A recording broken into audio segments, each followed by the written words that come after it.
ولا تقولوا لمن يقتل في سبيل الله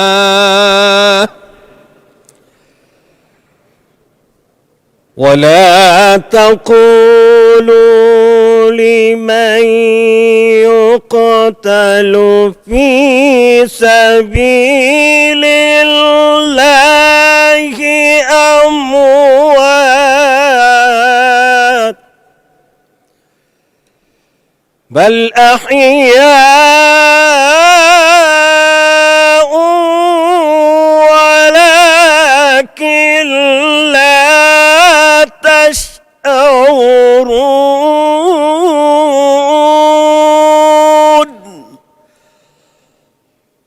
ولنبلونكم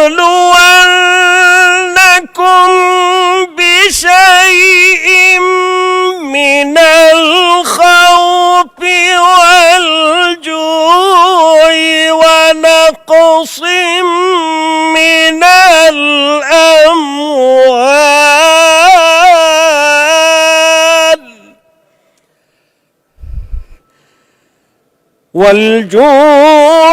ونقص من الأموال والأنفس والثمرات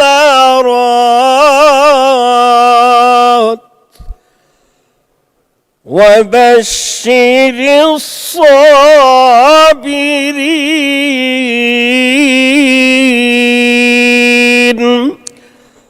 صدق الله العظيم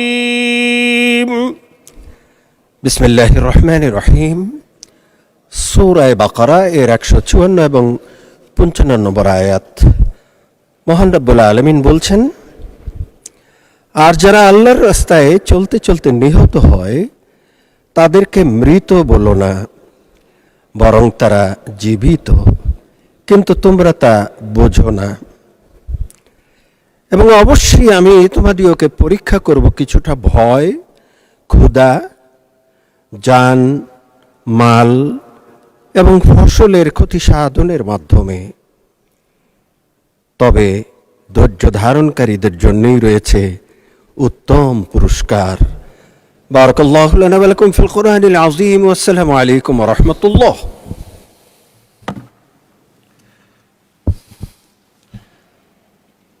বিসমিল্লাহির রহমানির রহিম।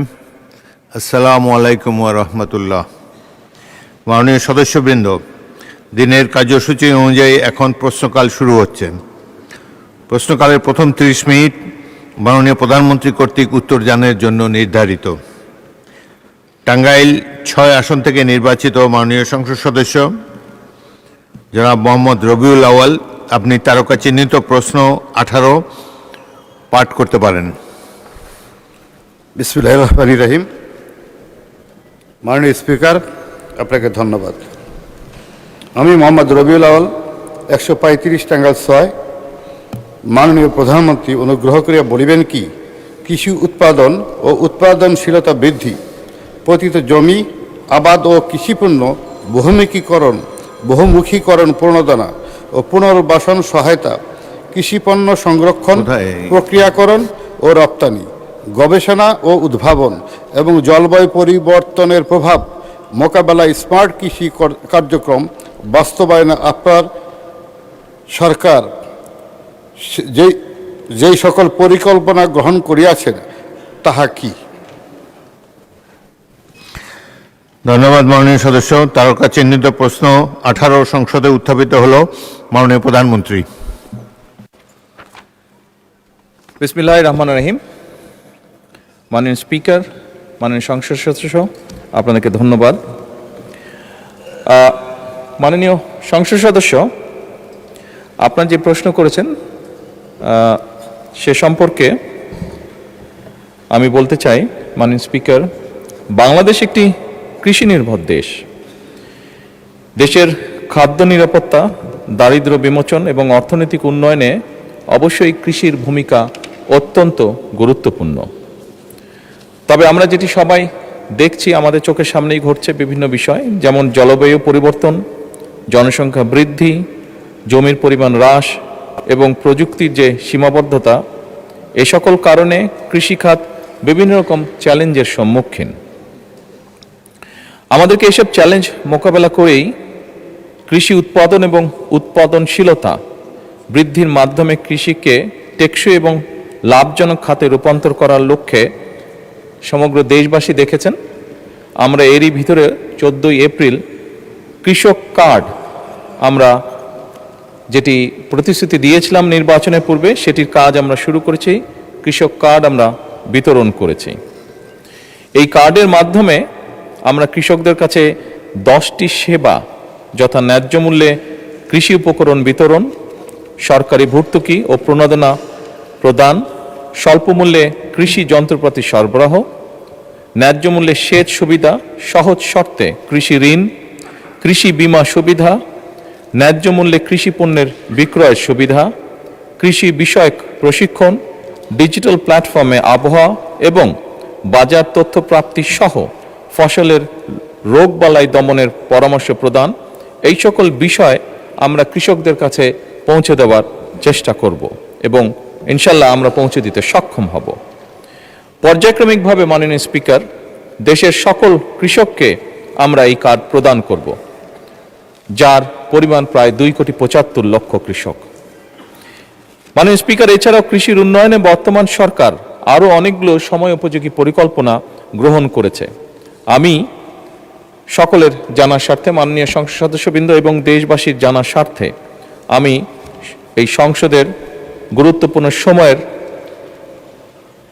ভিতরে এই বিষয়গুলি সংক্ষেপে তুলে ধরতে চাই। প্রথমত, কৃষি উৎপাদন ও উৎপাদনশীলতা বৃদ্ধির জন্য সরকার উন্নত ও উচ্চ ফলনশীল বীজ, সুষম সার ব্যবহারের পাশাপাশি আধুনিক সেচ ব্যবস্থা সম্প্রসারণের পরিকল্পনা নিয়েছে।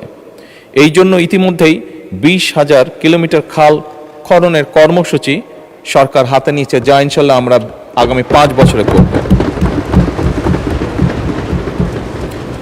কৃষি যন্ত্র কিরণের ভর্তুকি প্রদান করে ট্রাক্টর, হারভেস্টার, রিপার সহ বিভিন্ন যন্ত্রপাতি কৃষকদের কাছে সহজলভ্য করার পরিকল্পনা বর্তমান সরকারের রয়েছে। মাননীয় স্পিকার, পতিত জমি আবাদের আওতায় আনা এবং জমির সর্বোত্তম ব্যবহার নিশ্চিত করার জন্য ক্রপ জোনিং পদ্ধতি চালু করা হয়েছে। এর মাধ্যমে নির্দিষ্ট অঞ্চলের মাটি, আবহাওয়া ও পরিবেশ উপযোগী ফসল নির্ধারণ করা হয়। তার ফলে জমির অপচয় কমে এবং ফসলের উৎপাদন বৃদ্ধি পায়। একই সাথে পতিত জমি চিহ্নিত করে সেগুলিকে আবাদের আওতায় আনার জন্য বিভিন্ন কর্মসূচি গ্রহণ করা হয়েছে, যেমন খাল খনন কর্মসূচির মাধ্যমে ভূ উপরিস্থ পানির ব্যবহার বৃদ্ধির মাধ্যমে পতিত জমি কৃষির আওতায় আনার উদ্যোগ গ্রহণ করা হয়েছে। মাননীয় স্পিকার, এছাড়াও সিলেট অঞ্চলে পতিত জমি সহ চরাঞ্চলের পতিত জমি চাষাবাদের আওতায় আনার জন্য বিশেষ প্রকল্পের মাধ্যমে ব্যবস্থা গ্রহণ করা হচ্ছে। মাননীয় স্পিকার, কৃষি পণ্যের বহুমুখীকরণে সরকার বিশেষ গুরুত্ব দিচ্ছে। একসময় ধান নির্ভর কৃষি ব্যবস্থা এখন ধীরে ধীরে ফল, সবজি, ডাল, তেল, বীজ, মশলা, ফুল চাষ খাতে সম্প্রসারণ করার জন্য সরকার বিভিন্ন ব্যবস্থা গ্রহণ করছে। মাননীয় স্পিকার, কৃষকদের জন্য প্রণোদনা ও সহায়তা কার্যক্রম স্বচ্ছ ও জবাবদিহিমূলক করার জন্য কৃষক কার্ডের মাধ্যমে কৃষকদের বীজ, সার, কৃষিযন্ত্র ক্রয় সহ বিভিন্ন খাতে ভর্তুকি প্রদান করা হবে ইনশাল্লাহ। তাছাড়া কৃষকদের জন্য স্বল্প সুদের কৃষি ঋণ এবং ফসল বীমা চালু করার উদ্যোগ গ্রহণ করার পরিকল্পনা আমাদের রয়েছে। মাননীয় স্পিকার, প্রাকৃতিক দুর্যোগে ক্ষতিগ্রস্ত কৃষকদের পুনর্বাসনের জন্য বিশেষ সহায়তা কার্যক্রম গ্রহণ করা হচ্ছে।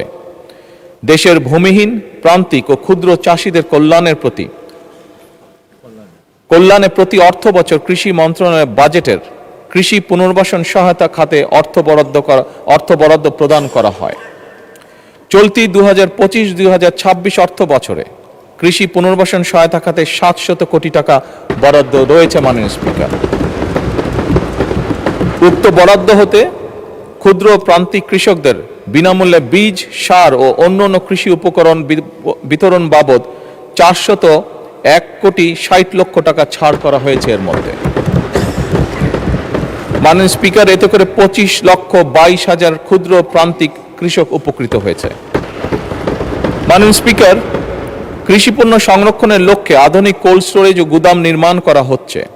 এছাড়া ফল ও সবজি সংরক্ষণের জন্য মিনি কোল্ড স্টোরেজ স্থাপন এবং পেঁয়াজ সংরক্ষণের জন্য এয়ার ফ্লো মেশিন বিতরণের উদ্যোগ গ্রহণ করা হয়েছে প্রায় 7,000।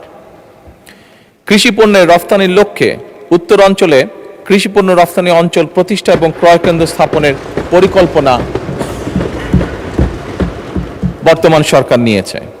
মাননীয় স্পিকার, কৃষি গবেষণা উদ্ভাবনে সরকার ব্যাপক গুরুত্ব দিচ্ছে।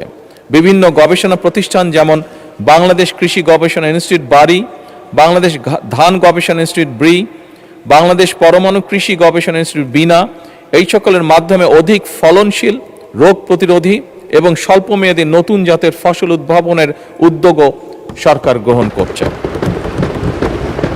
মাননীয় স্পিকার, বিশেষ করে জলবায়ু সহনশীল ফসল উদ্ভাবনে জোর দেওয়া হচ্ছে, যাতে করে পরিবর্তিত পরিবেশেও কৃষি উৎপাদন বজায় থাকে। মাননীয় স্পিকার, জলবায়ু পরিবর্তনের প্রভাব মোকাবেলায় ক্লাইমেট স্মার্ট কৃষি বাস্তবায়ন করার পরিকল্পনা রয়েছে বর্তমান সরকারের।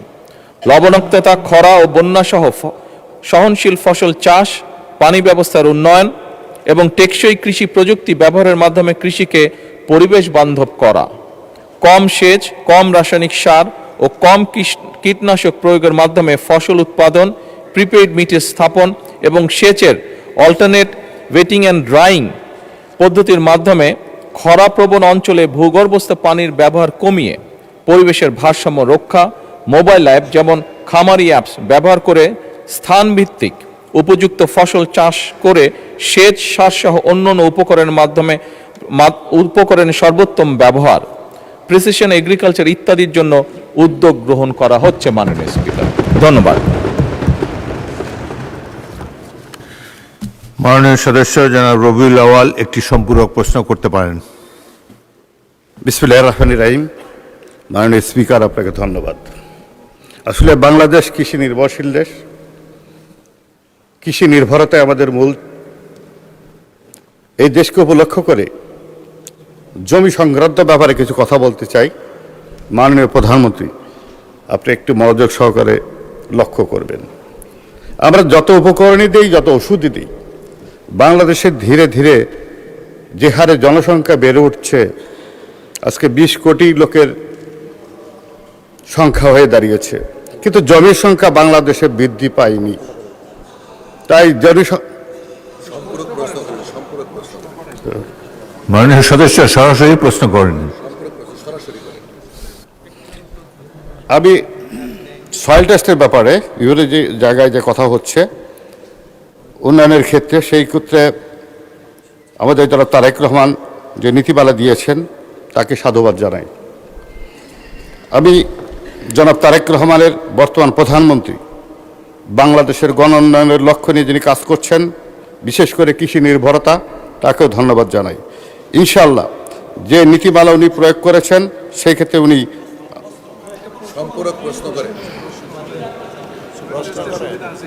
এখানে মাননীয় সদস্য, জি, প্রধানমন্ত্রী যে উত্তর দিলেন এই প্রেক্ষিতে কোনো প্রশ্ন আছে কিনা সেটা সরাসরি বলেন।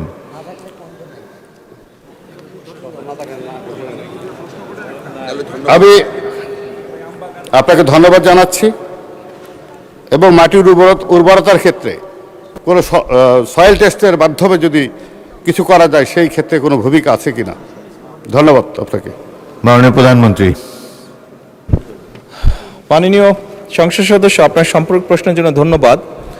মাটির উর্বরতা বৃদ্ধির একটি পরিকল্পনা সরকার গ্রহণ করছে। আপনি জানেন যে বিভিন্ন স্পিকার, কেমিক্যাল সার ব্যবহার করার ফলে আমাদের অনেক জায়গায় মাটির উর্বরতা কমে গিয়েছে এবং সেই জন্যই মাটির বিভিন্ন বিষয় টেস্ট করার মাধ্যমে আমরা ন্যানো সারের প্রয়োগ বৃদ্ধি করতে চাচ্ছি, দেশে প্রচলনটা তৈরি করতে চাচ্ছি, যাতে করে সারের খরচও কমে এবং মাটির যে উর্বরতা শক্তি সেটি নষ্ট না হয়।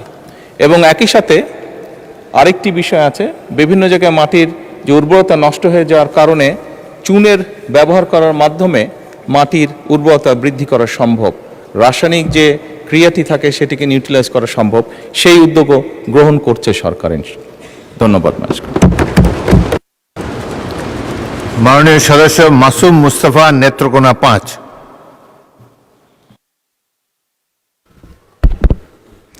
মাননীয় স্পিকার, আপনাকে ধন্যবাদ। আমি মাননীয় প্রধানমন্ত্রীর কাছে বিনয়ের সাথে জানতে চাই, কৃষি, কৃষক, কৃষি শ্রমিক, কৃষি বাংলাদেশের মেরুদণ্ড, অর্থনীতির মেরুদণ্ড। কৃষকের জন্য মাননীয় প্রধানমন্ত্রী ইতিমধ্যে কৃষক কার্ড চালু করেছেন, এজন্য ধন্যবাদ জানাই। কৃষি শ্রমিকদের জন্য, তাদের অর্থনৈতিক সমৃদ্ধির জন্য, তাদের ভাগ্য উন্নয়নের জন্য বিশেষ কোনো পরিকল্পনা নেবেন কিনা? ধন্যবাদ মাননীয় স্পিকার আপনাকে। মাননীয় প্রধানমন্ত্রী।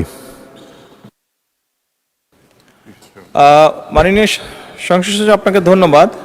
কৃষি শ্রমিক যারা আছেন, আমি বলেছি আমার মূল বক্তব্য উপস্থাপনের সময় আমি বলেছি যে প্রান্তিক কৃষক যারা আছেন তাদেরকে আমরা এই কৃষক কার্ড সহায়তার মধ্যে নিয়ে এসেছি, এবং প্রান্তিক কৃষক বা একদম ক্ষুদ্র কৃষক যারা আছেন তাদেরকে সহায়তা যেটা আমরা দিচ্ছি সেইটার ভেতর দিয়েই আমরা কৃষি শ্রমিক যারা আছে তাদেরকে আমরা সহায়তা পৌঁছে দিতে চেষ্টা করব।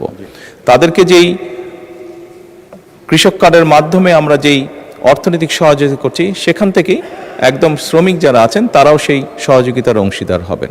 ধন্যবাদ। পরবর্তী প্রশ্ন, তারকা চিহ্নিত প্রশ্ন 19, কুমিল্লা 9 থেকে নির্বাচিত সংসদ সদস্য মোহাম্মদ আবুল কালাম। আপনি প্রশ্নটি উত্থাপন করুন। বিসমিল্লাহির রহমানির রহিম। মাননীয় স্পিকার, আপনাকে ধন্যবাদ। মাননীয় স্পিকার, মাননীয় প্রধানমন্ত্রী কর্তৃক মৌখিক উত্তরদানের জন্য মাননীয় প্রধানমন্ত্রী বরাবর আমার তারকা চিহ্ন প্রশ্ন নং 19 মহান জাতীয় সংসদে উত্থাপন করছি। মাননীয় প্রধানমন্ত্রী অনুগ্রহ করিয়া বলিবেন কি, ক, একটি উন্নত সমৃদ্ধ মর্যাদাশীল বাংলাদেশ গড়িয়া তুলিতে বর্তমান সরকারের কোনো উদ্যোগ গ্রহণ করিয়াছে কিনা, এবং খ, ক প্রশ্নের উত্তর যদি হ্যাঁ সূচক হয় তাহা কি? মাননীয় স্পিকার, আপনাকে ধন্যবাদ। মাননীয় প্রধানমন্ত্রী।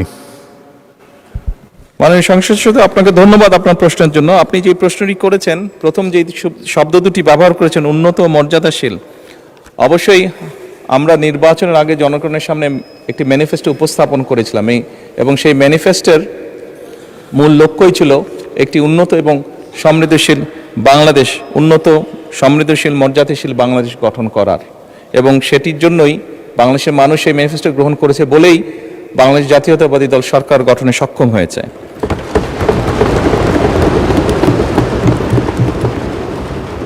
মাননীয় স্পিকার, উন্নত সমৃদ্ধ এবং মর্যাদাশীল বাংলাদেশ গঠনের লক্ষ্যে বিএনপির যে নির্বাচনী ইশতেহারে গণতন্ত্র, সুশাসন, অর্থনৈতিক উন্নয়ন এবং মানবিক মূল্যবোধের সমন্বিত বাস্তবায়নের উপর গুরুত্ব আরোপ করা হয়েছে। এতে অবাধ ও সুষ্ঠু নির্বাচন, প্রশাসনিক স্বচ্ছতা ও জবাবদিহিতা নিশ্চিত করার পাশাপাশি অবশ্যই আইনের শাসন, মানবাধিকার ও মত প্রকাশের স্বাধীনতা প্রতিষ্ঠার কথা বলা হয়েছে। দুর্নীতি দমন, বিনিয়োগ ও শিল্পায়ন বৃদ্ধি, কর্মসংস্থান সৃষ্টি এবং মানব সম্পদ উন্নয়নের মাধ্যমে অর্থনৈতিক সমৃদ্ধি অর্জনের লক্ষ্য নির্ধারণ করা হয়েছে। একই সঙ্গে শিক্ষা, স্বাস্থ্য, কৃষি ও সামাজিক সুরক্ষা খাতে উন্নয়ন জোরদার করে অন্তর্ভুক্তিমূলক ও বৈষম্যহীন সমাজ গঠনের উপরে বিশেষ গুরুত্ব আরোপ করা হয়েছে। এছাড়া সবার আগে বাংলাদেশ পররাষ্ট্রনীতির এই মূল দর্শনকে বিবেচনায় নিয়ে প্রতিটি ক্ষেত্রে বাংলাদেশের স্বাধীনতা, সার্বভৌমত্ব, জাতীয় স্বার্থ, জাতীয় নিরাপত্তা এবং জনগণের কল্যাণে সর্বাগ্রে প্রাধান্য দেওয়ার লক্ষ্যে কার্যক্রম শুরু হয়েছে। এর ভিতর সমতা, ন্যায্যতা ও পারস্পরিক সম্মানের ভিত্তিতে বাংলাদেশকে একটি আত্মমর্যাদাশীল রাষ্ট্র হিসেবে প্রতিষ্ঠার লক্ষ্যে সরকার কাজ শুরু করেছে এবং কাজ করে যাচ্ছে। সরকারের নির্বাচনী ইশতেহারে ঘোষিত কার্যক্রম সমূহ বাস্তবায়নের লক্ষ্যে সকল মন্ত্রণালয় বিভাগে আগামী 180 দিন, আগামী 2026-27 অর্থ বছরে এবং আগামী 5 বছরের কর্মপরিকল্পনা প্রণয়ন করেছে এবং তা বাস্তবায়নে প্রয়োজনীয় উদ্যোগ গ্রহণ করেছে। মাননীয় স্পিকার, আগামী 5 বছরে ইনশাল্লাহ 20,000 কিলোমিটার খাল ও নদী খনন এবং পুনর্খননের কার্যক্রম, প্রান্তিক ও নিম্ন আয়ের পরিবারের জন্য ফ্যামিলি কার্ড প্রদান, কৃষি উন্নয়নে কৃষকদের জন্য কৃষক কার্ড, মসজিদ, মন্দির, বৌদ্ধ বিহার, প্যাগোডা ও গির্জা চার্চে কর্মরত ধর্মীয় গুরু বা ব্যক্তিবর্গের জন্য সম্মানী ও উৎসব ভাতা, ক্রীড়াবিদদের জন্য ক্রীড়া কার্ড ও ভাতা প্রদান, 5 বছরে 25 কোটি বৃক্ষরোপণ কর্মসূচি, 10,000 টাকা পর্যন্ত কৃষি ঋণ সুদ মওকুফ সহ ইত্যাদি। এছাড়াও সারা দেশের শহর ও গ্রাম অঞ্চলে খেলার মাঠ নির্ধারণ ও অবকাঠামো উন্নয়ন, ই হেলথ কার্ডের মাধ্যমে চিকিৎসা সেবা প্রদান, 5 লক্ষ সরকারি কর্মচারী নিয়োগের পরিকল্পনা এবং এই অর্থবছরে প্রাথমিক বিশ্ববিদ্যালয় ইনশাল্লাহ 2 লক্ষ শিশুদের মাঝে বিনামূল্যে স্কুল ড্রেস, শুধু স্কুল ড্রেসই নয় মাননীয় স্পিকার, স্কুল ড্রেসের পাশাপাশি আমরা বাচ্চাদেরকে বাংলাদেশে তৈরি আমাদের একসময় যে সোনালী আঁশ বলতাম সেই জুট থেকে, পাট থেকে তৈরি আমরা বাচ্চাদেরকে স্কুল ব্যাগ দিব এবং একই সাথে ড্রেসের পাশাপাশি একই সাথে আজকে সকালে মাননীয় স্পিকার একটি পরিকল্পনা গ্রহণ করেছে। আমরা চেষ্টা করছি প্রাইমারি স্কুলের বাচ্চাদেরকে আমরা জুতো সরকার থেকে দেব, জুতাও দেওয়ার চেষ্টা করছি। মাননীয় স্পিকার, এই সকল উদ্যোগ আমরা বাস্তবায়নের চেষ্টা করছি একটি উন্নত, সমৃদ্ধ এবং মর্যাদাশীল বাংলাদেশ গড়ে তুলতে। ধন্যবাদ। মাননীয় সদস্য মোহাম্মদ আব্দুল কালাম, আপনি একটি সম্পূরক প্রশ্ন করতে পারেন। মাননীয় স্পিকার, আপনাকে ধন্যবাদ। আমার প্রশ্নের বিস্তারিত উত্তর জানার জন্য আমি মাননীয় প্রধানমন্ত্রীকে প্রতি ধন্যবাদ সহ আন্তরিকভাবে কৃতজ্ঞতা জানাচ্ছি। আমার সম্পূরক প্রশ্নটি হল, মাননীয় প্রধানমন্ত্রীর নিকট প্রাথমিক বিদ্যালয়ের 2 লক্ষ শিশুদের বিনামূল্যে স্কুল ড্রেস কবে থেকে বিতরণ শুরু হবে? ধন্যবাদ। মাননীয় প্রধানমন্ত্রী। মাননীয় স্পিকার এবং মাননীয় সংসদ সহ আপনাদেরকে ধন্যবাদ আমাকে এই উত্তরটি দেবার সুযোগ করে দেওয়ার জন্য। মাননীয় সংসদ সদস্য, আপনি যে প্রশ্ন করেছেন কবে থেকে দেওয়া হবে, ইনশাল্লাহ আমরা চেষ্টা করব এই অর্থ বছর থেকেই এই কাজটি শুরু করার জন্য। ধন্যবাদ। মাননীয় সদস্য মোহাম্মদ আতাউর রহমান, নড়াইল 2।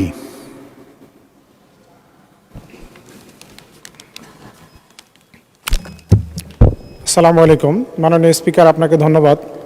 আমি মাননীয় প্রধানমন্ত্রীর কাছে সবিনয়ে জানতে চাই যে আমরা যেহেতু উন্নত, সমৃদ্ধ এবং মর্যাদাশীল বাংলাদেশ গড়তে চাচ্ছি, সেহেতু আমরা কৃষি নির্ভর দেশ হওয়ার কারণে আজকে কৃষকের সুযোগ সুবিধা তাদের দোরগোড়ায় পৌঁছে দেওয়া দরকার।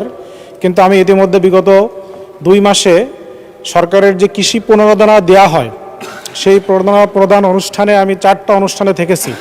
আমি খেয়াল করে দেখেছি যে সেখানে একজন কৃষক এই প্রণোদনা নেওয়ার জন্য যখন উপজেলা সদরে আসে তখন তাকে, আমার ক্ষুদ্র একটা জেলা, ছোট জেলা, সেখানে তাকে 22 কিলোমিটার পথ, 25 কিলোমিটার পথ পাড়ি দিয়ে উপজেলা সদরে এসে নেওয়া লাগে। আমি কয়েকজনের কাছে জিজ্ঞাসা করেছি যে আপনার কত টাকা খরচ হয়। তো একজন বললেন যে আমার 400 টাকা বাড়ি থেকে আসা যাওয়ার জন্য খরচ হয়।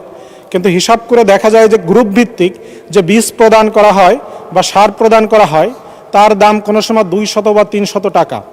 একজন লোক কৃষক ওই গ্রাম থেকে উপজেলা সদরে এসে এই কৃষি প্রণোদনা সংগ্রহ করতে যে তার যে 400 টাকা খরচ হয় এবং একদিনের শ্রমের মূল্য আরও 700 টাকা তার সারাটা দিন এখানে সংগ্রহ করতে ব্যয় হয়, তাহলে একজন কৃষকের জন্য নিশ্চয়ই এটা কোনো সুবিধার বিষয় নয়।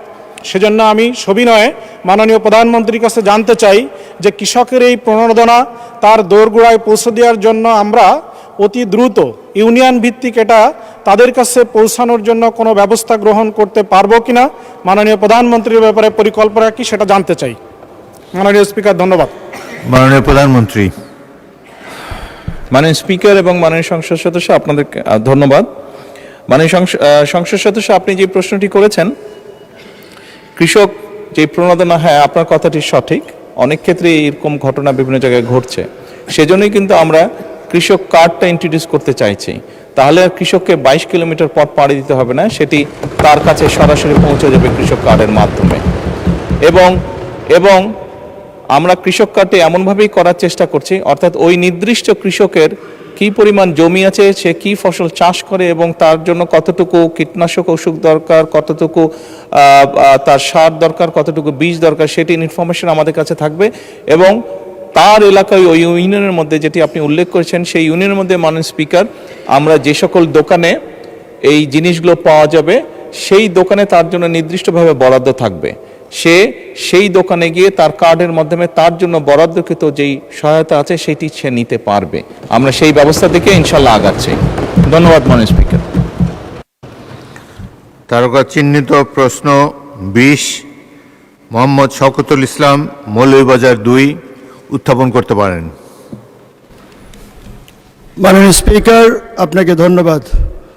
মাননীয় speaker, I am very sorry, আমার গলার অবস্থা ভালো নয়, তারপরেও আমি বলছি, আমি মহামান্য প্রধানমন্ত্রীকে নিজে এই প্রশ্ন করতে পারায় নিজেকে ধন্য মনে করছি। আমি মোহাম্মদ শওকতুল ইসলাম, 236 মৌলভীবাজার 2। মাননীয় প্রধানমন্ত্রী, অনুগ্রহ করিয়া বলিবেন কি পরিবার ও জনস্বাস্থ্য নিয়ে জনসচেতনতা বৃদ্ধিতে সরকার কি উদ্যোগ গ্রহণ করিয়াছে? ধন্যবাদ মাননীয় স্পিকার। মাননীয় প্রধানমন্ত্রী। মাননীয় সংসদ সদস্য, আপনাকে ধন্যবাদ আপনার প্রশ্নের জন্য। মাননীয় স্পিকার, আমি ছোট্ট একটি কারেকশন করতে চাই, স্লিপ অফ টাং। একটু আগে একটি প্রশ্নের উত্তরে আমি প্রাথমিক বিশ্ববিদ্যালয় বলেছিলাম, ওটি প্রাথমিক বিদ্যালয় হবে। এবং মাননীয় সংসদ সদস্যকে একটি অনুরোধ করতে চাইবো, আপনি আমাকে যখন অ্যাড্রেস করেছেন আপনি মহামান্য শব্দটি মনে হয় ব্যবহার করেছেন, দয়া করে আমাকে এর পরে অ্যাড্রেস করার সময় কখনো এই কথাটি আর বলবেন না।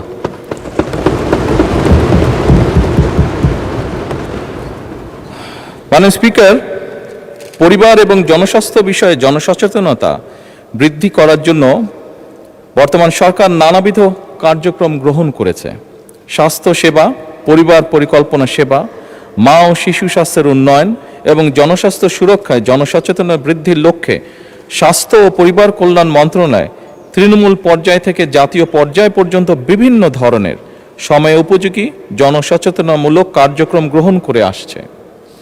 এই মন্ত্রণালয়ের অধীনে বিভিন্ন হাসপাতাল, স্বাস্থ্য সেবা কেন্দ্র, ইউনিয়ন স্বাস্থ্য ও পরিবার কল্যাণ কেন্দ্র এবং মা ও শিশু কল্যাণ কেন্দ্র, কমিউনিটি ক্লিনিকের মাধ্যমে সারা দেশে স্বাস্থ্য সেবা, পরিবার পরিকল্পনা সেবা, মা শিশু স্বাস্থ্য সেবা, প্রসব পর্ব সেবা, নিরাপদ প্রাতিষ্ঠানিক প্রসব, প্রসব পরবর্তী সেবা, পুষ্টি সেবা প্রদান সহ নানাবিধ সেবা দিয়ে আসছে। এর বাইরেও স্যাটেলাইট ক্লিনিক পরিচালনা, স্কুল স্বাস্থ্য শিক্ষা কার্যক্রম ও পরিবার সম্মেলন, কাউন্সেলিং, গণমাধ্যমে প্রচারণা সহ বিভিন্ন কর্মসূচির মাধ্যমে কিশোর কিশোরী পরিচর্যা, বাল্য বিবাহ রোধ, 20-এর আগে সন্তান ধারণ না করা, এক সন্তান থেকে পরবর্তী সন্তান ধারণের ভেতর ইন বিটুইন 2 থেকে 3 বছর বিরতি দান, নারীর প্রতি সহিংসতা রোধ সহ বিভিন্ন বিষয়ে জনসচেতনতা সৃষ্টি এবং জনগণকে উদ্বুদ্ধ করা হয়ে থাকে। এছাড়াও সংক্রামক অসংক্রামক রোগ নিয়ন্ত্রণ কর্মসূচি, জনস্বাস্থ্য বিষয়ক শিক্ষা, টেলিমেডিসিন সেবা, স্বাস্থ্য তথ্য বাতায়ন এবং মৌসুমি বিভিন্ন ধরনের রোগ প্রতিরোধের বিভিন্ন কার্যক্রম পরিচালনা করা হয়। মাননীয় স্পিকার, এছাড়াও স্থানীয় সরকার বিভাগের আওতায় জনস্বাস্থ্য প্রকৌশল অধিদপ্তর কর্তৃক স্থাপিত নলকূপ সমূহে আর্সেনিকযুক্ত নলকূপে লাল রং এবং অন্যদিকে আর্সেনিক মুক্ত নলকূপে সবুজ রং দ্বারা চিহ্নিত করে তা জনগণকে পান করার সহ সকল কাজে ব্যবহারের জন্য উদ্বুদ্ধ করা হয়। পানি এবং স্যানিটেশন টেকসই ব্যবহার নিশ্চিত ও সচেতনতা সৃষ্টি করার জন্য পৌরসভাসমূহে উন্নয়ন প্রকল্পের মাধ্যমে নিরাপদ পানি সরবরাহ পরিকল্পনা বাস্তবায়ন সহ বিভিন্ন সচেতনতামূলক কার্যক্রম যেমন কর্মশালা, উঠান বৈঠক ইত্যাদি গ্রহণ করা হচ্ছে। প্রতি বছর নিয়মিতভাবে অক্টোবর মাসে জাতীয় স্যানিটেশন মাস উদযাপন, 15ই অক্টোবর বিশ্ব হাত ধোয়া দিবস, 22শে মার্চ বিশ্ব পানি দিবস পালন সহ নানাবিধ সামাজিক সচেতনতামূলক কর্মকাণ্ডের মাধ্যমে স্বাস্থ্যবিধি লালনের জনসাধারণকে উদ্বুদ্ধ করে আসছে। মাননীয় স্পিকার, এটি হবে স্বাস্থ্যবিধি পালনে জনসাধারণকে উদ্বুদ্ধ করে আসছে। এছাড়াও মানব বর্জ্য সংগ্রহ, পরিবহন, পরিশোধন ও পুনর্ব্যবহার এবং কঠিন বর্জ্য উৎসে পৃথকীকরণ, সংগ্রহ, পরিবহন, পরিশোধন ও পুনর্ব্যবহার করা হচ্ছে। পারিবারিক পর্যায়ে স্বাস্থ্যবিধি পালন, স্বাস্থ্যসম্মত ল্যাট্রিনের ব্যবহার এবং নিয়মিত সেফটি ট্যাঙ্ক পরিষ্কারকরণে জনসচেতনতা বৃদ্ধি করা হচ্ছে। মাননীয় স্পিকার,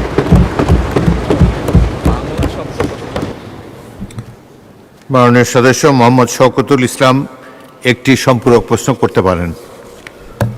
মাননীয় প্রধানমন্ত্রী, আমি সবিনয়ে জানতে চাই, আরবান এলাকায় অনেক নতুন ভবন ব্যবহার হয় না, এগুলি স্বাস্থ্যসেবা খাতে নিয়ে ভবনগুলো ব্যবহারের উদ্যোগ নেবেন কিনা? ধন্যবাদ মাননীয় স্পিকার।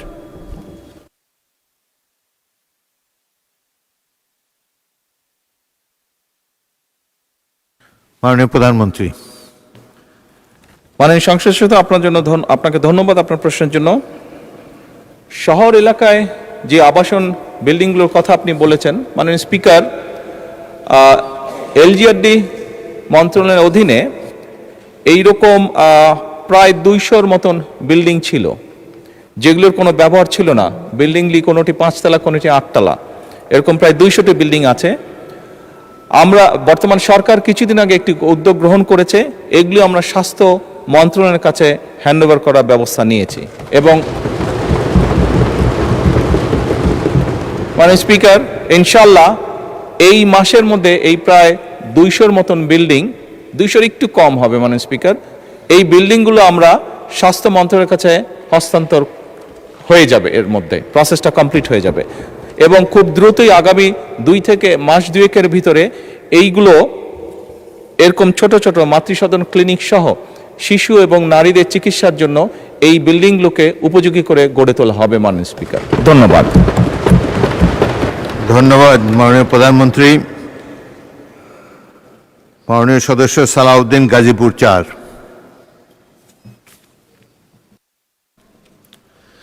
মাননীয় স্পিকার, আপনাকে ধন্যবাদ।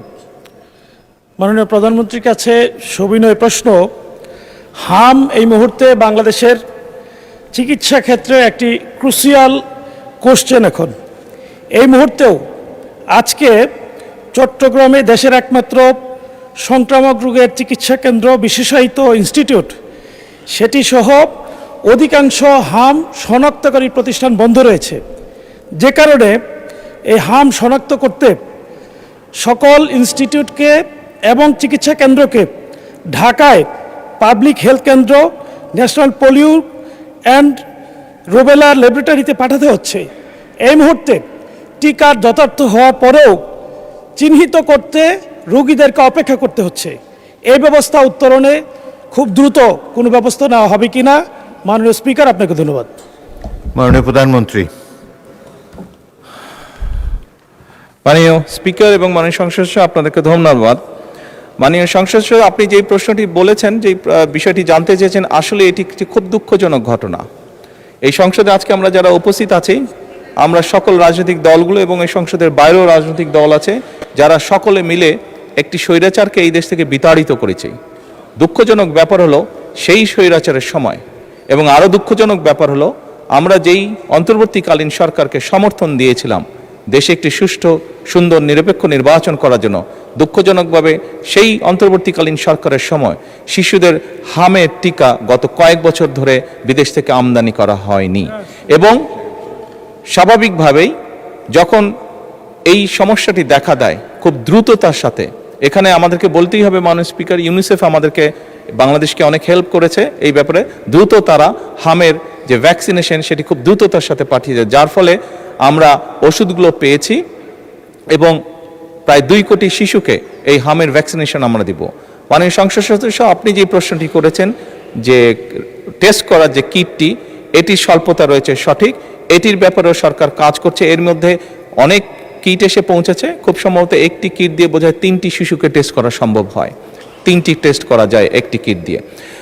কিছু কিট এই মুহূর্তে খুব সম্ভবত ঢাকার কাস্টমসে আছে, এয়ারপোর্টে আছে, সেগুলো আমরা দ্রুত ছাড় করানোর ব্যবস্থা ইনশাল্লাহ করছি।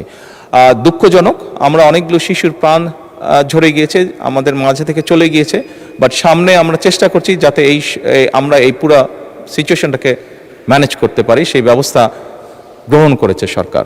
ধন্যবাদ মাননীয় স্পিকার। ধন্যবাদ মাননীয় প্রধানমন্ত্রী। মাননীয় সদস্যবৃন্দ, মাননীয় প্রধানমন্ত্রীর জন্য নির্ধারিত প্রশ্ন জিজ্ঞাসা ও উত্তর পর্ব এখানে শেষ হলো। দিনের কার্যসূচি ভিত্তিক অন্যান্য মাননীয় মন্ত্রীগণের জন্য নির্ধারিত প্রশ্ন জিজ্ঞাসা ও উত্তর টেবিলে উপস্থাপিত হলো।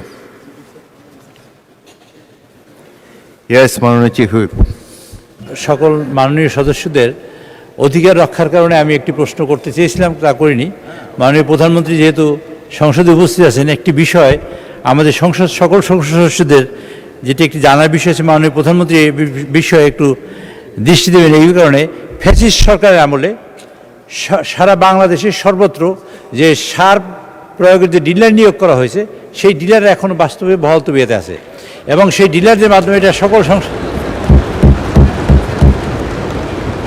মাননীয় ফ্যাসিস্ট আমলে যে ডিলার নিয়োগ করা হয়েছে, এইটা মাননীয় প্রধানমন্ত্রী এই বিষয়ে হয়তো নিশ্চয়ই খেয়াল করেছেন ইতিমধ্যে। কাজে এই ব্যাপারে আমরা চাই যে এখন ডিলার যারা বিগত দিনে ছিলেন তারা অনেকে সার উত্তোলন করেন না এবং আর্টিফিশিয়াল ক্রাইসিস তৈরি করার চেষ্টা করছেন। কাজে এটা কোনো বিধিতে নাই। এটা প্রশ্ন মাননীয় প্রধানমন্ত্রীর কাছে ওই সময় করি নাই, না প্রশ্নোত্তর পর্বে করি নাই। মাননীয় প্রধানমন্ত্রী সামনে আছেন, এটা সকল হাউজের সকলেরই বোধহয় এটা প্রত্যাশা, সেই ডিলার নিয়োগ বাতিল করে নতুন করে ডিলার নিয়োগ করা হোক, যাতে ফ্যাসিস্টটা বিতাড়িত হয় এবং কৃষকরা রিয়েলি ন্যায্য মূল্যে সার পায়। মাননীয় প্রধানমন্ত্রীর কাছে এটা প্রশ্ন করতে চাই না, মানে এটা তার কাছে একটা সাজেশন চাই, এরকম কী করতে পারেন তিনি সকল দেশের জন্য। মাননীয় চিফ হুইপ, প্রশ্ন মাননীয় প্রধানমন্ত্রীর উত্তর দানের পর্ব শেষ, সুতরাং এখন আর এটার কোনো সুযোগ নাই।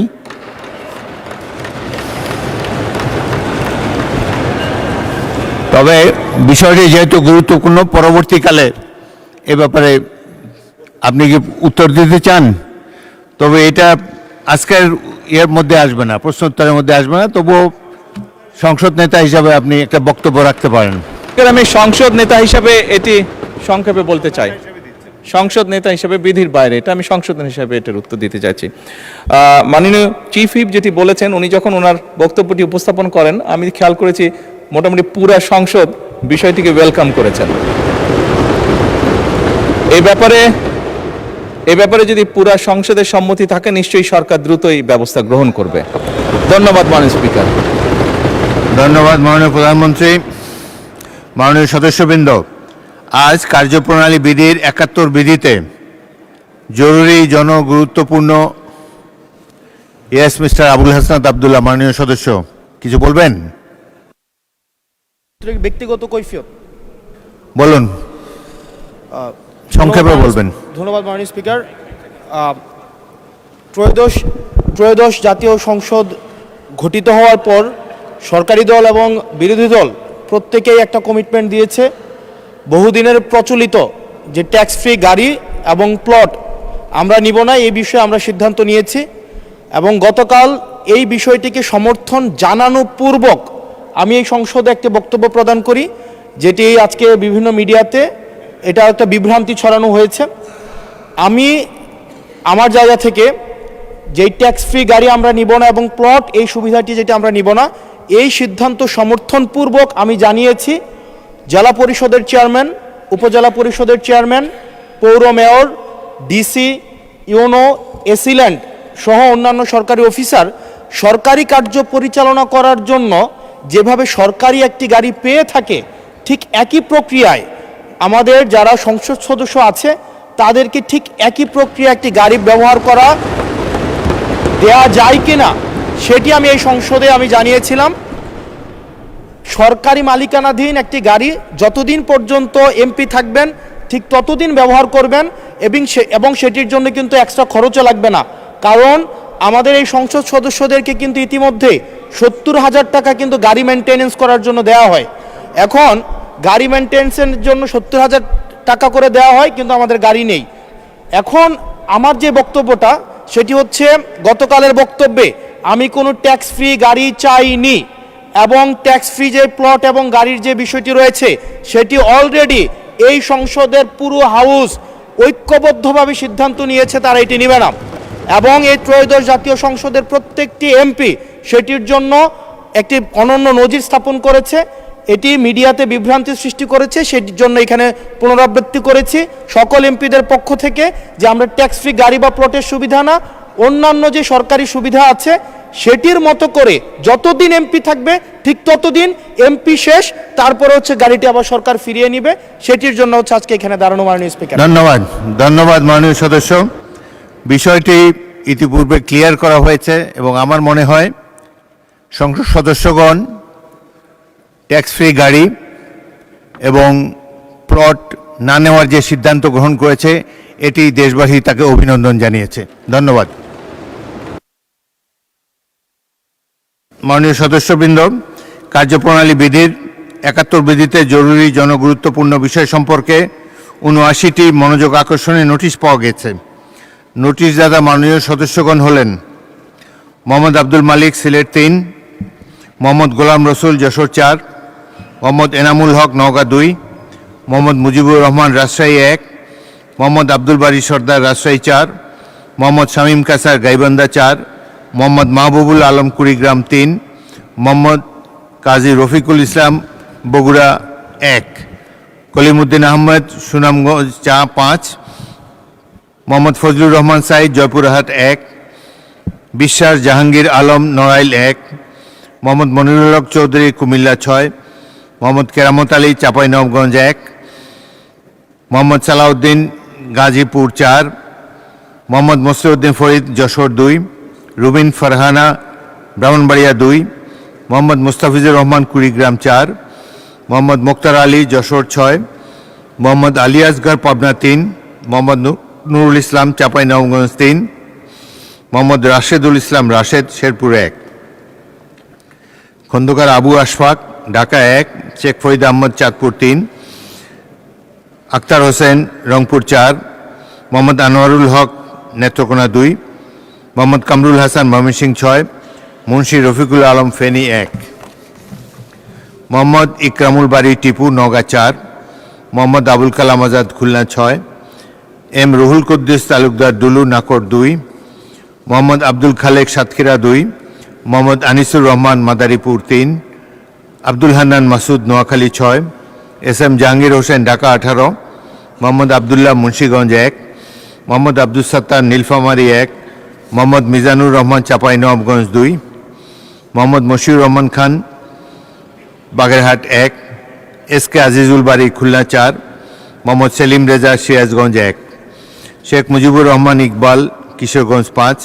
মোহাম্মদ আব্দুল আজিজ, নাটোর ৪, হাফিজ Mohammad Rabiul Bashar, Satkhira ৩, Mohammad Abdul Alim, Bagerhat ৪, Mohammad Abdul Mannan, Brahmanbaria ৫, Mohammad Enamul Haque, Chittagong ১২, Mohammad Mosharraf Hossain, Bogura ৪, Mohammad Shamsur Rahman, Shimul Biswas, Pabna ৫, Mohammad Majedur Rahman, Gaibandha ১, Mohammad Anwarul Islam, Kurigram ১, Sarwar Jamal Nizam, Chittagong ১৩, Mohammad Abdul Gafur, Kushtia ২, Mohammad Abu Sufian, Chittagong ৯, Sheikh Manjurul Haque, Rahat, Bagerhat ২, Mohammad Matiur Rahman, Jhenaidah ৩, Shahjahan Chowdhury, Chittagong ১৫, Mohammad Faridul Kabir Talukdar, Jamalpur ৪, Mohammad Manjurul Islam, Dinajpur ১, Mohammad Kamal Hossain, Dhaka ৫, Mohammad Masud Parvez, Chuadanga ১, Mohammad Ruhul Amin, Chuadanga ২, Mohammad Shahadat Hossain, Lakshmipur ১, advocate Mohammad Jalal Uddin, Kishoreganj ২, A M Mahbubuddin, Noakhali ১, Mohammad Mahbubur Rahman Belal, Rangpur ৩, Abul Kalam Azad Siddiqui, Tangail ৭, Mohammad Zahirul ইসলাম, চট্টগ্রাম ১৬, মোহাম্মদ সেলিম ভুইয়া, কুমিল্লা ২, মোহাম্মদ রায়হান সিরাজি, রংপুর ১, শাহ মোহাম্মদ ওয়ারেস আলী মামুন, জামালপুর ৫, আলমগীর মোহাম্মদ মাহফুজুল্লাহ ফরিদ, চট্টগ্রাম ২, সৈয়দ জয়নুল আবেদিন, ঢাকা ৪, মোহাম্মদ আবুল খায়ের ভূঁইয়া, লক্ষ্মীপুর ২, মোহাম্মদ মাহমুদুল হক রুবেল, শেরপুর ৩, ফখরুদ্দিন আহমদ, ময়মনসিংহ ১১, মোহাম্মদ রবিউল আওয়াল, টাঙ্গাইল ৬, আলহাজ জসিমউদ্দিন আহমদ, চট্টগ্রাম ১৪, মোহাম্মদ সাইফুল আলম, ঢাকা ১২, মোহাম্মদ খালেদ হোসেন মাহবুব, ব্রাহ্মণবাড়িয়া 3। মাননীয় সদস্যবৃন্দ, আজ আমি কোনো নোটিশ গ্রহণ করছি না, তবে বিধি ও রেয়াজ অনুযায়ী নোটিশ জানার সদস্যদের মধ্য থেকে প্রত্যেককে নিজ নিজ নোটিশের বিষয়বস্তু সম্পর্কে 2 মিনিট করে বক্তব্য রাখার জন্য আহ্বান জানাচ্ছি। মোট 30 জনের মধ্যে যতক্ষণ বক্তব্য রাখা সম্ভব 30 মিনিটের মধ্যে ততজন সদস্যই বক্তব্য রাখবেন। আজকে নোটিশ গ্রহণ করা হলো না, কারণ ইতিমধ্যে 29 তারিখ পর্যন্ত আমরা সব নোটিশ ইতিমধ্যে গ্রহণ করে ফেলেছি, আর নোটিশ গ্রহণ করার সুযোগ নাই। আমি বক্তব্য রাখার জন্য আহ্বান জানাবো মোহাম্মদ আব্দুল মালিক, সিলেট 3।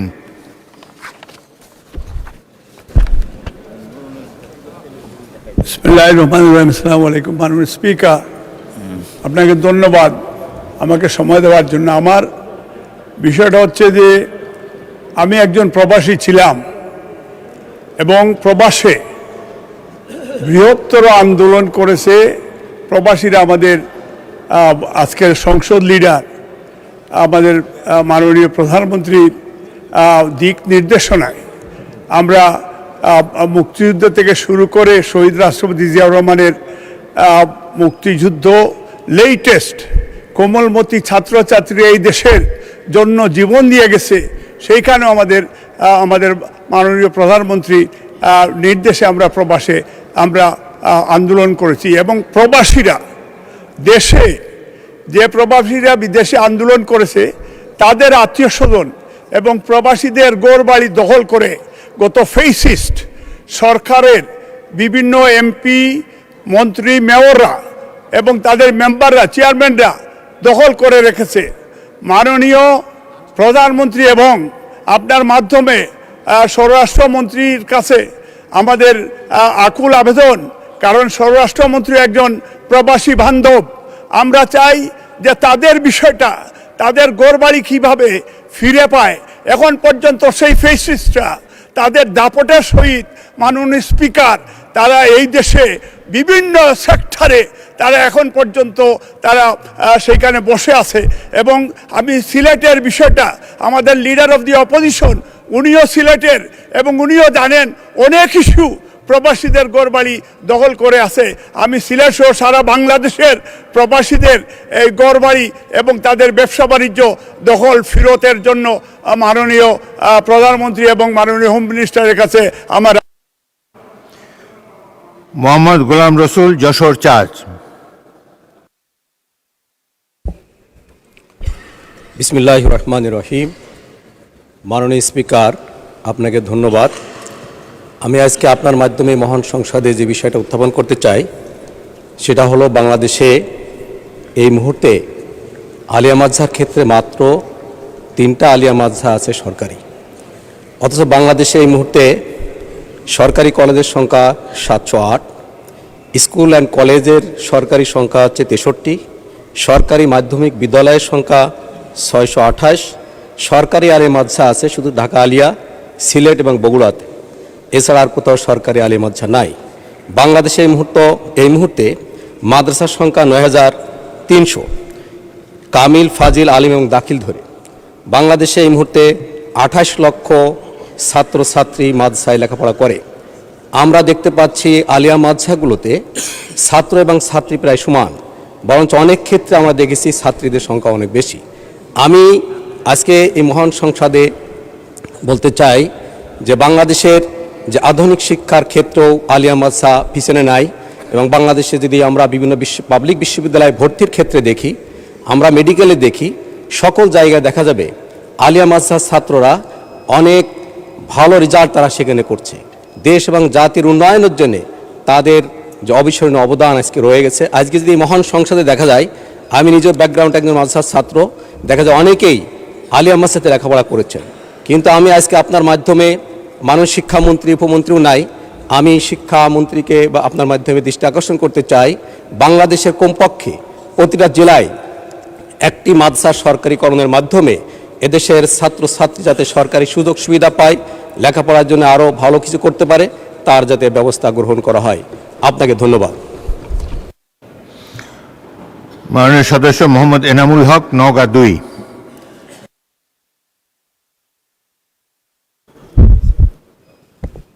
আসসালামু আলাইকুম। মাননীয় স্পিকার, আপনাকে ধন্যবাদ। আপনার মাধ্যমে আমার নির্বাচিত এলাকা 47 নওগাঁ 2 পতিতলা এবং ধামরাট ভোটার সহ সকল জনগণকে আমার আন্তরিক মোবারকবাদ এবং ধন্যবাদ জানাচ্ছি। তাদের অক্লান্ত পরিশ্রম এবং তাদের মূল্যবান আমানতের বিনিময়ে তাদের সুখ দুঃখে কথা বলবার জন্য তারা আমাকে সংসদে পাঠিয়েছে। মাননীয় স্পিকার, আমার বিষয়বস্তু ছিল কৃষির উপরে। কৃষি নিয়ে আজকে সংসদে অনেক কথা হয়েছে। আমি সেই কৃষির উপরে আবার নতুন করে বলতে চাই। আমার নির্বাচনী এলাকা সম্পূর্ণ ধানের এলাকা এবং গতকাল থেকে আজ পর্যন্ত আমার কাছে কমপক্ষে 20 জন কৃষক মোবাইল করেছেন। বর্তমানে বিদ্যুৎ সংকটের কারণে আমাদের বড় মৌসুমে তারা ধানে জমিতে সেচ প্রকল্পে ব্যাপক ব্যাঘাত ঘটতেছে এবং কিছু কিছু যারা উঁচু জমি সেই সব জমিতে আমাদের পানি না থাকার কারণে ধান প্রায় পুড়ে যাওয়ার মতন একটা মাটির প্রকোপ সৃষ্টি হয়েছে। আমি আজকে এই মহান সংসদে আপনার মাধ্যমে বলতে চাই, এই 54 বছর ধরে সাধারণ মানুষের ভাগ্য উন্নয়নের জন্য যেসব কথাবার্তা যেসব আলাপ আলোচনা এই সংসদে হয়, এটি বাস্তবে প্রতিফলন খুব কম দেখা যায়। আমি নিজে একজন কৃষক, আমার বাবা কৃষক, আমার দাদা কৃষক, আমার দাদার বাবা কৃষক ছিল। 4 পুরুষ ধরে আমি কৃষিকাজ করে আসছি। কৃষি পণ্য যেসব আছে, বিশেষ করে ধান, আলু, পেঁয়াজ, এইসব জিনিসের ন্যায্য মূল্য এখন পর্যন্ত কৃষকরা পাচ্ছেন না। এখানে যা আলোচনা হয় এটি প্রকৃতপক্ষে কৃষকের দোরগলায়, এটি যেন সুষম বন্টন এবং কৃষক যেন তার ন্যায্য মূল্য পায়, এটি আমার কথা। পাশাপাশি কৃষকদের সার তারা সুষ্ঠুভাবে বন্টন পায় না। যখন সারের প্রয়োজন হয় তখন সার পাওয়া যায় না। যখন সার প্রয়োগের সময় শেষ হয়ে যায় তারপরে সার আসে। সিন্ডিকেটের মাধ্যমে এই যে সারের যে সৃষ্টি, এইসব থেকে দূর।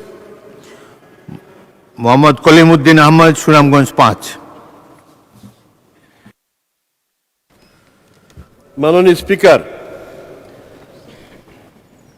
আমার উত্থাপনীয় বিষয় সুনামগঞ্জ জেলার ছাতক উপজেলার ঐতিহ্যবাহী গোবিন্দগঞ্জ এলাকার সার্বিক উন্নয়নের জন্য বিশেষ ব্যবস্থা গ্রহণের বিষয়টি জরুরি জনগুরুত্বপূর্ণ বিধায় আলোচনা করা প্রয়োজন। সুনামগঞ্জ জেলার ছাতক উপজেলার গোবিন্দগঞ্জ বাজার একটি ঐতিহ্যবাহী এলাকা। ব্যবসা, অর্থনীতি, বাণিজ্য, স্বাস্থ্য ব্যবস্থার বিশাল অঞ্চলের জনগণের প্রাণকেন্দ্র। এখানে একটি ডিগ্রি কলেজ, 2টি হাই স্কুল, বেশ কয়েকটি ব্যাংক, 10টি প্রাথমিক বিদ্যালয়, বেসরকারি হসপিটাল, ডায়াগনস্টিক সেন্টার, নিত্য প্রয়োজনীয় পণ্যের বিশাল বাজার এখানে অবস্থিত। হাজার হাজার জনগণ, ছাত্রছাত্রী নিয়মিত এখানে যাতায়াত করেন। অথচ এই গুরুত্বপূর্ণ এলাকার আশেপাশে অঞ্চলের যোগাযোগ, ড্রেনেজ ব্যবস্থা, সড়ক বাতি সহ অন্যান্য সুবিধা এখনও চালু করা সম্ভব হয় নাই। এই গুরুত্বপূর্ণ অঞ্চলের গোবিন্দনগর গ্রাম এবং দিগলি গ্রামের নদী ভাঙ্গনের কবলে ব্যাপকভাবে বিপর্যস্ত জনগণ। সুতরাং আমি এই মহান জাতীয় সংসদে স্থানীয় সরকার মন্ত্রীর দৃষ্টি আকর্ষণ করে অনুরোধ করতে চাই, সুনামগঞ্জ জেলার ছাতক উপজেলার একটি ঐতিহ্যবাহী এলাকা গোবিন্দগঞ্জ এলাকার সার্বিক উন্নয়নের জন্য বিশেষ ব্যবস্থা গ্রহণ করা এবং একটি সমন্বিত পরিকল্পনা গ্রহণ করে এই উন্নয়নকে সমন্বয়ের মাধ্যমে বাস্তবায়ন করার জন্য আমি জরুরি ভিত্তিতে দৃষ্টি আকর্ষণ করছি। মাননীয় স্পিকার, আপনাকে ধন্যবাদ। মাননীয় সদস্য আব্দুল হান্নান মাসুদ, নোয়াখালী 6।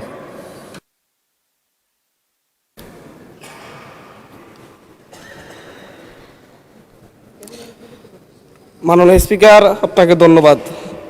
মাননীয় স্পিকার, বৃহত্তর নোয়াখালী তথা নোয়াখালী লক্ষ্মীপুর ফেনী অঞ্চল মেঘনা নদীর তীরবর্তী এবং বঙ্গোপসাগরের কোল ঘেঁষা একটি গুরুত্বপূর্ণ উপকূলীয় অঞ্চল। ভৌগোলিক অবস্থান, সমৃদ্ধ ইতিহাস, সাংস্কৃতিক বৈচিত্র্য কারণে এই অঞ্চলে রয়েছে স্বতন্ত্র মর্যাদা ও পরিচিতি। উল্লেখ্য, বৃহত্তর নোয়াখালীকে বিভাগ ঘোষণা করার দাবিতে 1994 সাল থেকে অদ্যাবধি প্রায় 31 বছর যাবৎ এই অঞ্চলের জনগণ ধারাবাহিকভাবে আন্দোলন করে আসছে।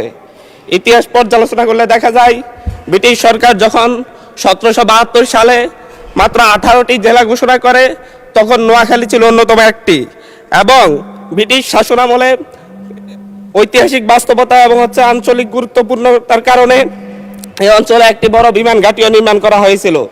এই অঞ্চলে ভুলুয়া নামক নদীবন্দর ছিল দক্ষিণাঞ্চলের সবচাইতে বড় নদীবন্দর। কিন্তু বর্তমানে এই অঞ্চলের জনগণ সবসময় দেশের গুরুত্বপূর্ণ আন্দোলন সংগ্রামে অগ্রণী ভূমিকা পালন করে।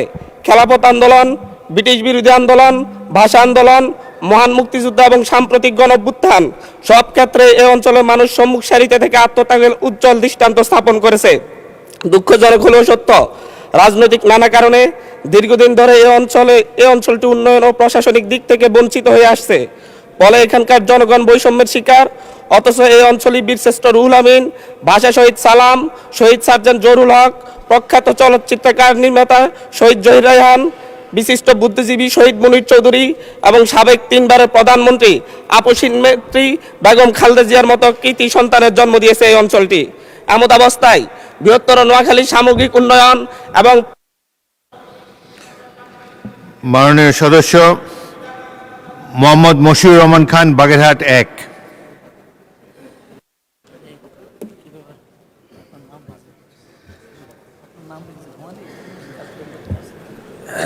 মোহাম্মদ এনামুল হক, চট্টগ্রাম 12।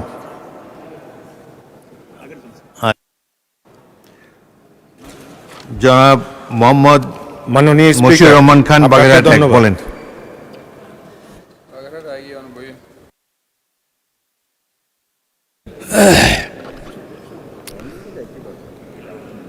মাননীয় স্পিকার, আপনাকে অসংখ্য ধন্যবাদ।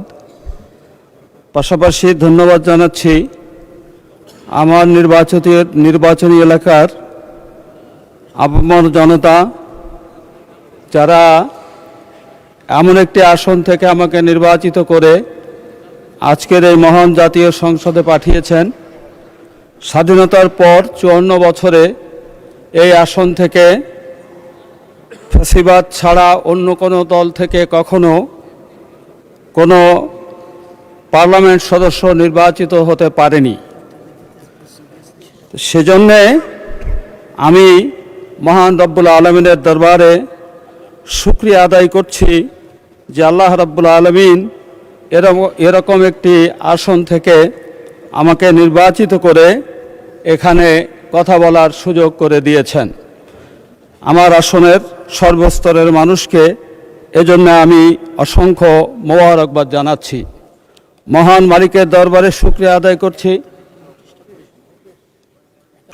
আদায় করছি যিনি আজকে আমাকে এখানে হাজির করে দিয়েছেন।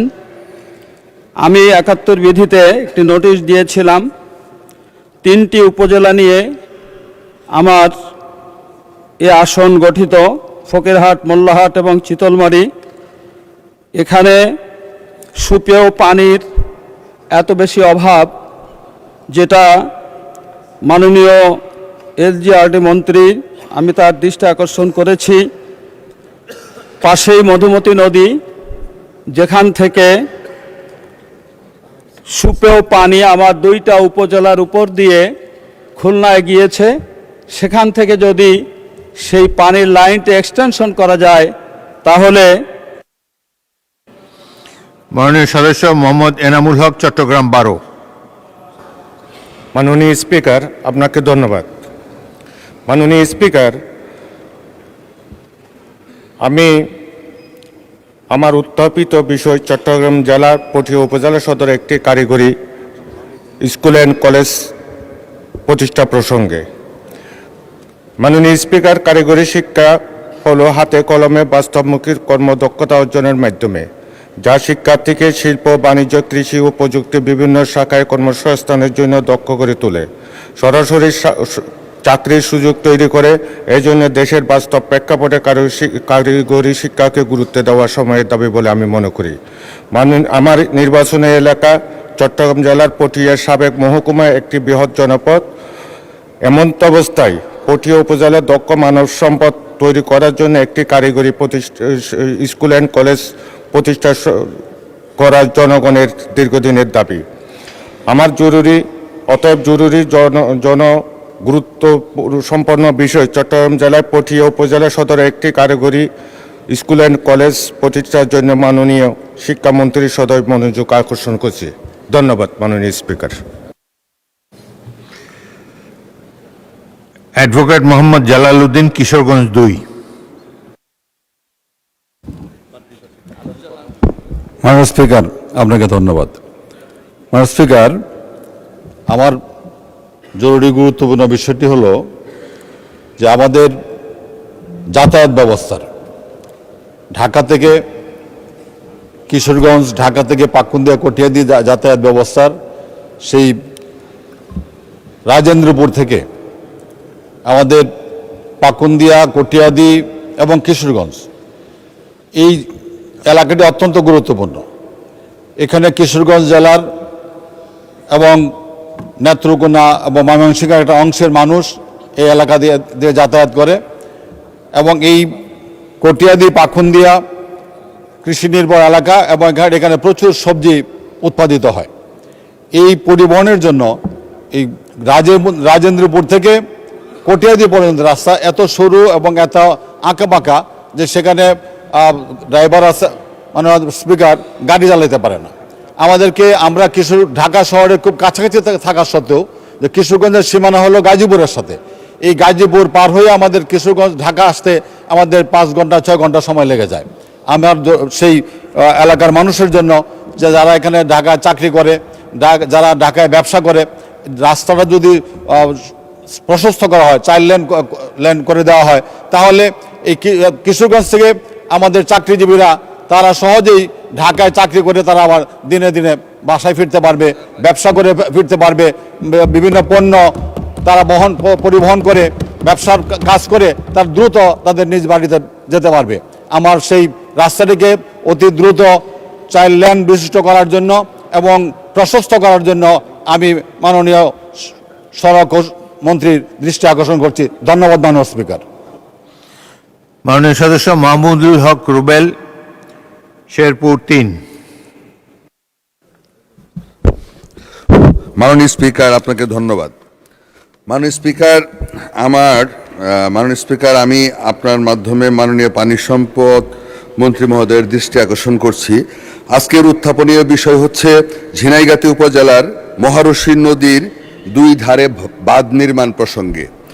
মাননীয় স্পিকার, মহারশী নদী ঝিনাইগাতিবাসীর দীর্ঘদিনের সমস্যা। যখন ওই বন্যা ও পাহাড়িয়া ঢল আসে তখন এই নদী আগ্রাসী হয়ে ওঠে। নদীর এই 2 পারের ফসলি জমি, ঘরবাড়ি, অফিস আদালত, রাস্তাঘাট, এমনকি ঝিনাইগাতি বাজার পানির নিচে তলিয়ে যায়। সাধারণ মানুষের জীবন জীবিকা দুর্বিষহ হয়ে পড়ে। তাই মাননীয় স্পিকার, আপনার মাধ্যমে মাননীয় মন্ত্রীর দৃষ্টি আকর্ষণ করে বলছি যে এই নদীর 2 ধারের বাঁধ নির্মাণ করা খুবই প্রয়োজন। যেহেতু বন্যা সন্নিকটে, আপাতত যে জায়গাগুলি বাঁধ ভেঙে গেছে সেই জায়গাগুলি জরুরি ভিত্তিতে বন্যার পূর্বের বাঁধ নির্মাণের প্রয়োজনীয় ব্যবস্থা গ্রহণ করার জন্য আপনার মাধ্যমে আমি আজকের এই বিষয়টি উত্থাপন করলাম। আমাকে সুযোগ দেওয়ার জন্য আপনাকে অসংখ্য ধন্যবাদ।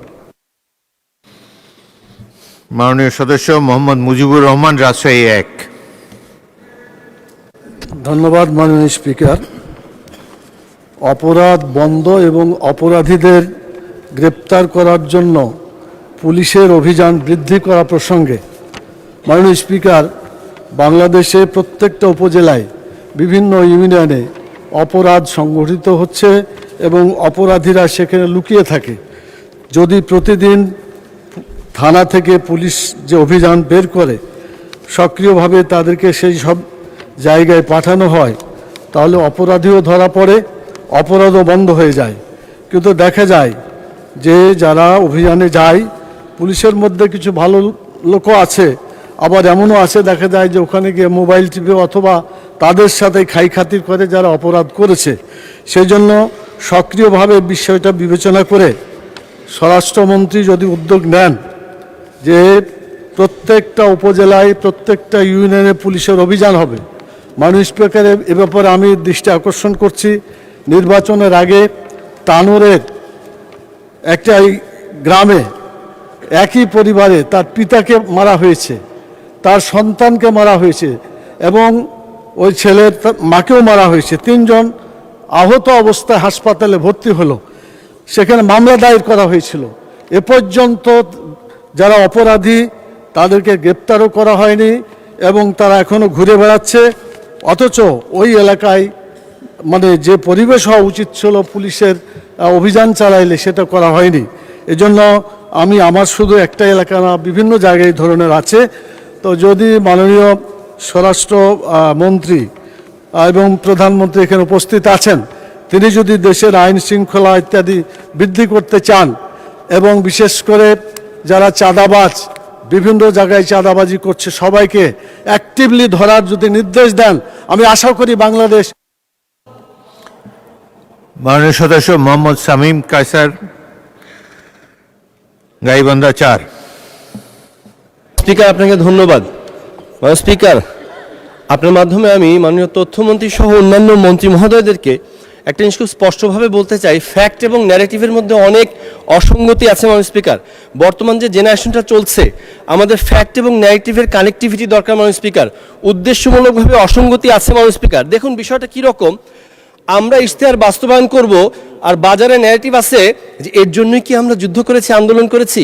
মাননীয় স্পিকার, এই মহান সংসদে মাথার উপর বিসমিল্লাহ, দুয়ারে দুয়ারে সর্বশক্তিমান আল্লাহ, এখানে এতগুলো দাড়ি টুপির মধ্যে আমাদের এখানে আলাদা করে বারবার ধন্যবাদ আসার কথা ছিল। এটা অনেক বড় একটা ঘটনা মাননীয় স্পিকার বাংলাদেশের ইতিহাসে।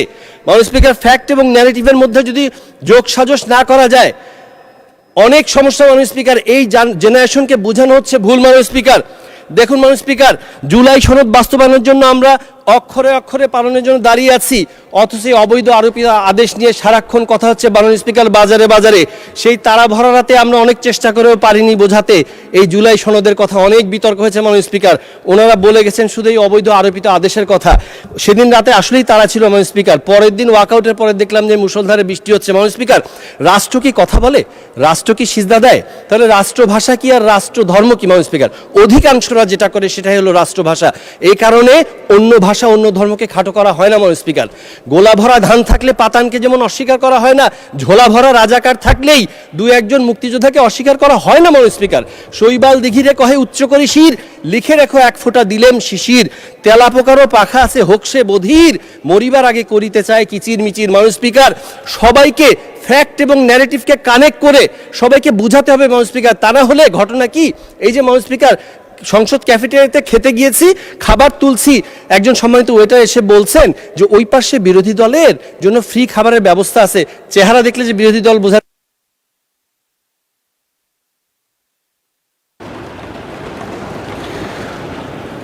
মোহাম্মদ মাহবুবুল আলম, কুড়িগ্রাম 3। মাননীয় স্পিকার, আপনাকে ধন্যবাদ আমার নির্বাচনী আসনের জনগণকে।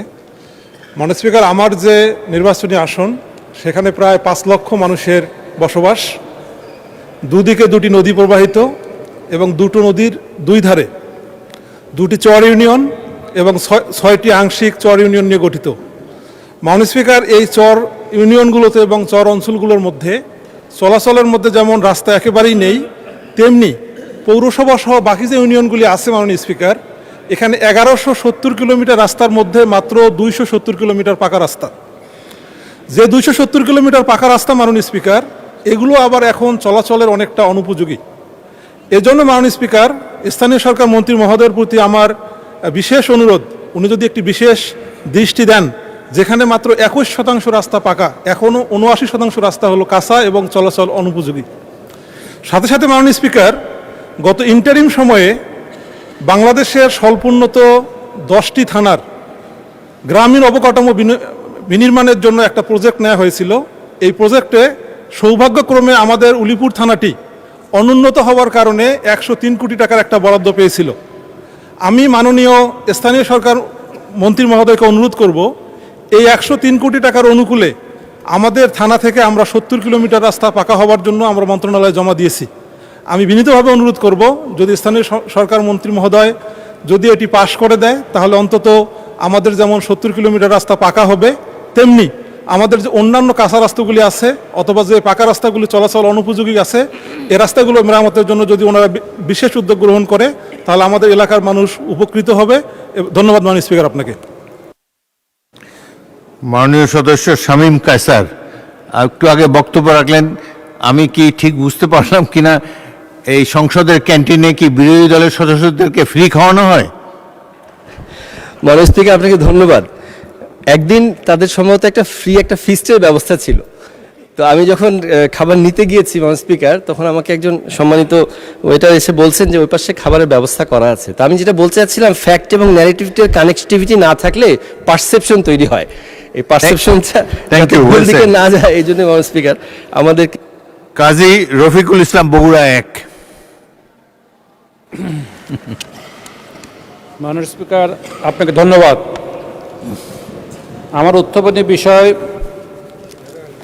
বগুড়া থেকে সারিয়াকান্দি যে রাস্তা, এই রাস্তাটি অত্যন্ত যানজট নিরসনকল্পে এই রাস্তাটি দ্রুত 4 লেনে উন্নতি করে সারিয়াকান্দিতে একটি বাইপাস নির্মাণের জন্য আমি 71 এই সংসদে জনগুরুত্বপূর্ণ বিধায়ক উপস্থাপন করছি। মাননীয় স্পিকার, বগুড়া থেকে গাবতলী হয়ে সারিয়াকান্দি পর্যন্ত সড়কটি অত্যন্ত গুরুত্বপূর্ণ। বর্তমানে এই সড়কটি শুধু বগুড়া জেলার জন্যই নয়, সমগ্র উত্তরবঙ্গের মানুষের যোগাযোগের অন্যতম প্রধান মাধ্যম হিসেবে ব্যবহৃত হচ্ছে। বিশেষ করে সারিয়াকান্দি অঞ্চলের পাশ দিয়ে প্রবাহিত যমুনা নদীকে কেন্দ্র করে একটি উল্লেখযোগ্য পর্যটন কেন্দ্র গড়ে উঠেছে। প্রতিদিন অসংখ্য পর্যটক প্রাকৃতিক সৌন্দর্য উপভোগ করতে এই এলাকায় ভিড় জমায়।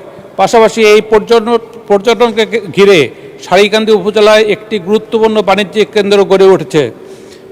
পার্শ্ববর্তী জামালপুর জেলা অসংখ্য ব্যবসায়ী ও সাধারণ মানুষ প্রতিনিয়ত এই এলাকার ব্যবসা বাণিজ্যের উদ্দেশ্যে যাতায়াত করে থাকেন। ফলে এই অঞ্চলটি এখন পর্যটন ও ব্যবসার একটা সম্ভাবনাময় কেন্দ্র হিসেবে পরিচিতি লাভ করেছে।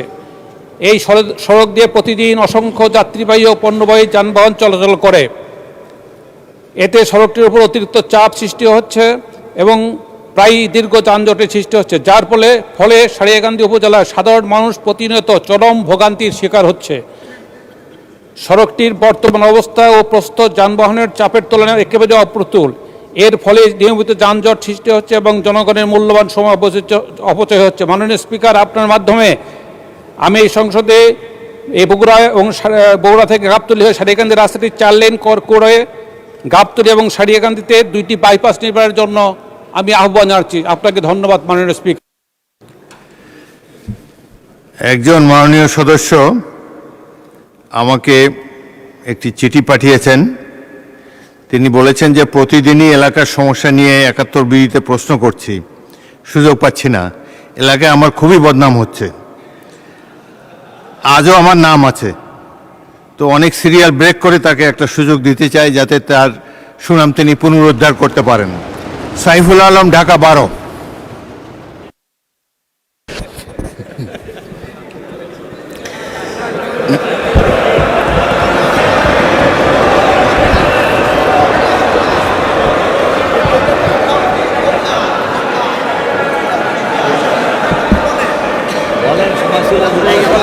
মাননীয় স্পিকার, আপনাকে অনেক অনেক ধন্যবাদ। একই সাথে আমার এই সংসদের সকল সদস্যকে ধন্যবাদ জানাচ্ছি, তারা খুশি হয়েছেন। তো মাননীয় স্পিকার, আমি আসলে 3টি সমস্যার কথা বলেছিলাম। আমি জানি যে ঢাকা শহরে যারা বাস করেন এই চারটা সমস্যা, আমি সংক্ষেপে হেডিং বলবো, সবাই বুঝতে পারবেন। একটা হলো জলবদ্ধতা। ঢাকা শহরের সমস্ত ন্যাচারাল ক্যানেলগুলোকে বন্ধ করে দেওয়া হয়েছে, যার ফলে আমার ঢাকা 12 এলাকা সহ বিভিন্ন এলাকায় জলবদ্ধতা। সামনে বর্ষা আসছে, জায়গায় জায়গায় হাঁটু পানি। মাননীয় স্পিকার, 27 নম্বরেও পানি জমে, এই বিজয় সরণিতেও পানি জমে। তেমনি বসুন্ধরার যে সামনের পান্থপথ, এই পান্থপথের উত্তর পাশে একটা ক্যানেল ছিল ন্যাচারাল, এটা বন্ধ করে দিয়ে এখানে মার্কেট করা হয়েছে, যার ফলে পান্থপথের উত্তর দিকের যে এরিয়াটা আবাসিক এলাকায়, এখানে বর্ষাকালে হাঁটু পানি জমে যায়। আমাদের আরও এলাকায় আমি এই জলবদ্ধতা দূর করার জন্য বিশেষ ব্যবস্থা নেওয়ার জন্য অনুরোধ জানাচ্ছি। দ্বিতীয় কথা হল বিশুদ্ধ পানি। ওয়াসার পানি দুর্গন্ধময়, ওয়াসার পানিতে পোকা থাকে, লোকেরা ওয়াসার পানি খেতে পারে না। এ ব্যাপারে মাননীয় মন্ত্রীকে আমি বিশেষ ব্যবস্থা নেওয়ার জন্য অনুরোধ করছি। 3 নম্বর কথা হলো, আমি শেষ করে ফেলেছি, 3 নম্বর কথা হলো বর্জ্য ব্যবস্থাপনা। আমাদের মাননীয় প্রধানমন্ত্রী তিনি অনেক দিন বাইরে ছিলেন, আমিও সেখানে ছিলাম, কিন্তু আমার সাথে দেখা হয় নাই। মাননীয় সদস্যবৃন্দ, জরুরি জনগুরুত্ব সম্পন্ন বিষয়ে মনোযোগ আকর্ষণ বিধি। মাননীয় সদস্য, আপনাকে সুযোগ দেওয়া, সবাই বলছে সুযোগ দেওয়া উচিত না। 1 সেকেন্ডে বলতে পারবেন? গো হেড। পরীক্ষা দেই, পাশ করি কিনা পরীক্ষা দেই। শেষ করেন। বর্জ্য ব্যবস্থাপনা ভালো করা উচিত। আর গ্যাসের সমস্যা, ঢাকা শহর ভুগতেছে, অনেক পুরাতন 40-50 বছরের গ্যাস লাইন। 30 সেকেন্ড শেষ করা দরকার। তা আমার মনে হয় যে মাননীয় প্রধানমন্ত্রীর আমি সাহায্য চাচ্ছি যে that should B a good বর্জ্য ব্যবস্থা। ঢাকা সিটির নোংরা উন্মুক্ত বর্জ্য ব্যবস্থাপনা, জায়গায় জায়গায় ভাগাড় স্থাপন করা হয়েছে, গন্ধ বেরোচ্ছে, এগুলো শেষ করা দরকার। Thank you. গ্যাসের লাইন। ধন্যবাদ মাননীয় সদস্য। মাননীয় সদস্যবৃন্দ, জরুরি জনগুরুত্ব সম্পন্ন বিষয়ে মনোযোগ আকর্ষণ বিধি 71-এর আওতায় প্রাপ্ত নোটিশ সময়ের উপরে 2 মিনিট বক্তব্য রাখার এই পর্ব শেষ হলো।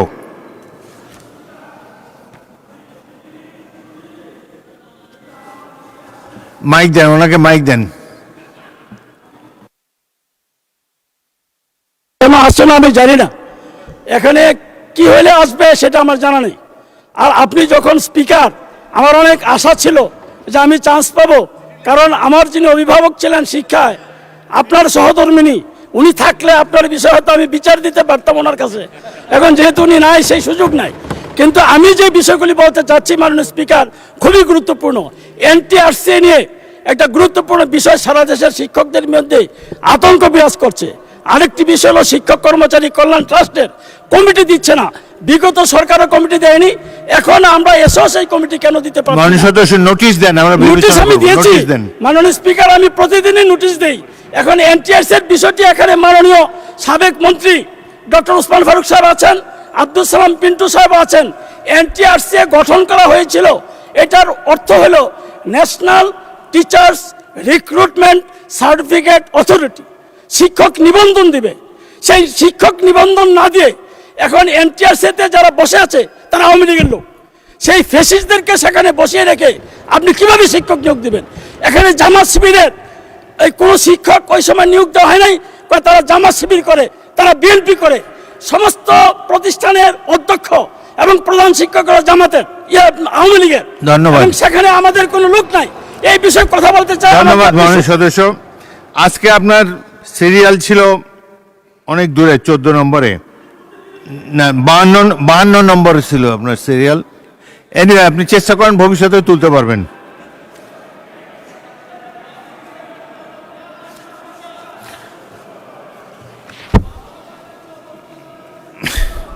আমি তো বাঁ দিকে বেশি নজর দেই।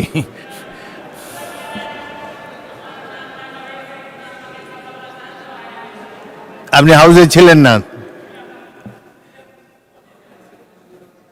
আবার নেক্সট টাইম পরবর্তীতে সুযোগ পাবেন, ধৈর্য ধরুন। দিনের কার্যসূচি অনুযায়ী সংসদের কার্যপ্রণালী বিধি 71 অনুযায়ী জরুরি জনগুরুত্ব সম্পন্ন বিষয়ে মনোযোগ আকর্ষণের গৃহীত নোটিশ সমূহের উপর আলোচনা।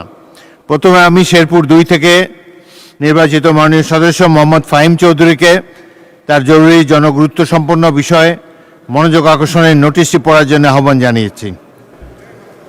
জানাচ্ছি। বিসমিল্লাহির রহমানির রহিম। আসসালামু আলাইকুম। আপনাকে ধন্যবাদ মাননীয় স্পিকার। আমি কার্যপ্রণালী বিধি 71 বিধি অনুসারে জরুরি জনগুরুত্ব সম্পন্ন বিষয়ে পরিবেশ, বন ও জলবায়ু পরিবর্তন মন্ত্রণালয়ের মাননীয় মন্ত্রী মহোদয়ের মনোযোগ আকর্ষণ করছি। উত্থাপনীয় বিষয়, শেরপুর জেলা ও এর পার্শ্ববর্তী সীমান্ত এলাকা সহ সকল গারো পাহাড় অঞ্চলে বন্য হাতির উপদ্রব রোধে এবং মানব হাতি সহ অবস্থান নিশ্চিতকরণে কার্যকর ব্যবস্থা গ্রহণের নিমিত্তে একটি উচ্চ পর্যায়ের বাস্তবায়ন কমিটি গঠন প্রসঙ্গে আমার নির্বাচনী এলাকার মধ্যে নালিতাবাড়ী উপজেলার সীমান্তবর্তী বনাঞ্চল সহ উত্তর পূর্বাঞ্চলের ঝিনাইগাতি ও হালুয়াঘাটের সমগ্র এলাকায় সারা বছর বন্য হাতির আক্রমণ ও চলাচল ক্রমশই বৃদ্ধি পাচ্ছে। ফলে প্রায় প্রতিদিনই স্থানীয়দের জানমালের ব্যাপক ক্ষয়ক্ষতি সহ প্রায় সারা বছরই বন্য হাতির আক্রমণে মানুষ নিহত অথবা আহত হচ্ছে এবং বসতবাড়ি ও ফসলের ব্যাপক ক্ষয়ক্ষতি সাধিত হচ্ছে। এমত অবস্থায় স্থানীয় জনগণ নিজেদের জীবন ও সম্পদ রক্ষার্থে বৈদ্যুতিক ফাঁদ সহ নানান বিস্ফোরক জাতীয় পদার্থের ব্যবহার করতে বাধ্য হয়। ফলে দুর্ঘটনাবশত মানুষ এবং হাতিসহ অন্যান্য বন্যপ্রাণীরা প্রাণ হারাচ্ছে। এই মানব হাতি সংঘাত একটি অত্যন্ত উদ্বেগজনক ও দৈনন্দিন সমস্যা হিসাবে আমাদের সামনে এসে দাঁড়িয়েছে।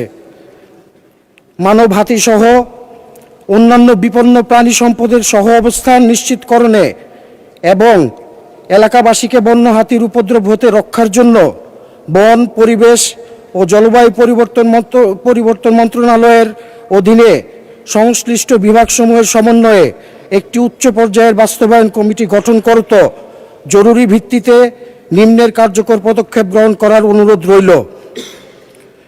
১. মানব হাতি সংঘাতপ্রবণ এলাকাগুলো চিহ্নিত করে স্থায়ী সমাধানের পরিকল্পনা প্রণয়ন করা প্রয়োজন, যেমন কাঁটাযুক্ত গাছের বনায়ন ও গাছে মৌমাছির চাষের মাধ্যমে হাতি ও মানুষের জন্য নিরাপদ করিডোর তৈরি করা দরকার। 2.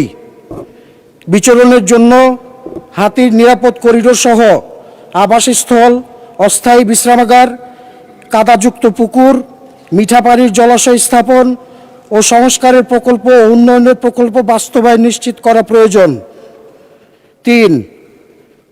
হাতির খাবারের চাহিদা মেটানোর জন্য ভেষজের বনায়ন ও মৌসুমী চাষাবাদের প্রকল্পের বাস্তবায়ন করা অত্যন্ত জরুরি। 4.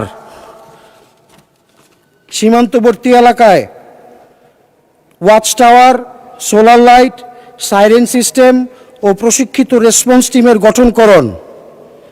5. স্থানীয়দের সম্পৃক্ত করে কমিউনিটি বেসড মনিটরিং টিম গঠনকরণ। 6. আন্তর্জাতিক মানের পর্যটনের সম্ভাবনা বিবেচনায় ইকো ট্যুরিজমের উদ্যোগে গ্রহণের সম্ভাব্যতা যাচাইয়ের মাধ্যমে বন্যপ্রাণী সংরক্ষণের পাশাপাশি স্থানীয় অর্থনীতি সমৃদ্ধিকরণ এবং নতুন কর্মসংস্থানের সৃষ্টি করা একান্ত অপরিহার্য। 7. বিপন্ন প্রাণী সম্পদ রক্ষার্থে স্থানীয়দের সচেতনতা বৃদ্ধি করা প্রয়োজন। 8. সর্বোপরি বন্য হাতিসহ বিপন্ন প্রাণী সম্পদ এবং পরিবেশের ভারসাম্য রক্ষার্থে অত্র অঞ্চলকে সংরক্ষিত এলাকা হিসাবে ঘোষণা করা একান্ত জরুরি হয়ে পড়েছে। এমত অবস্থায় উপরোক্ত বিষয়াবলীর বাস্তবায়নের প্রয়োজনীয় ব্যবস্থা গ্রহণের জন্য পরিবেশ, বন ও জলবায়ু পরিবর্তন মন্ত্রণালয়ের মাননীয় মন্ত্রী মহোদয়ের বিশেষ মনোযোগ আকর্ষণ করছি। আপনাকে ধন্যবাদ মাননীয় স্পিকার। ধন্যবাদ মাননীয় সদস্য। পরিবেশ, বন ও জলবায়ু পরিবর্তন মন্ত্রী জনাব আব্দুল আওয়াল মিন্টুকে এ বিষয়ে সংক্ষিপ্ত বিবৃতি প্রদানের জন্য আহ্বান জানাচ্ছি।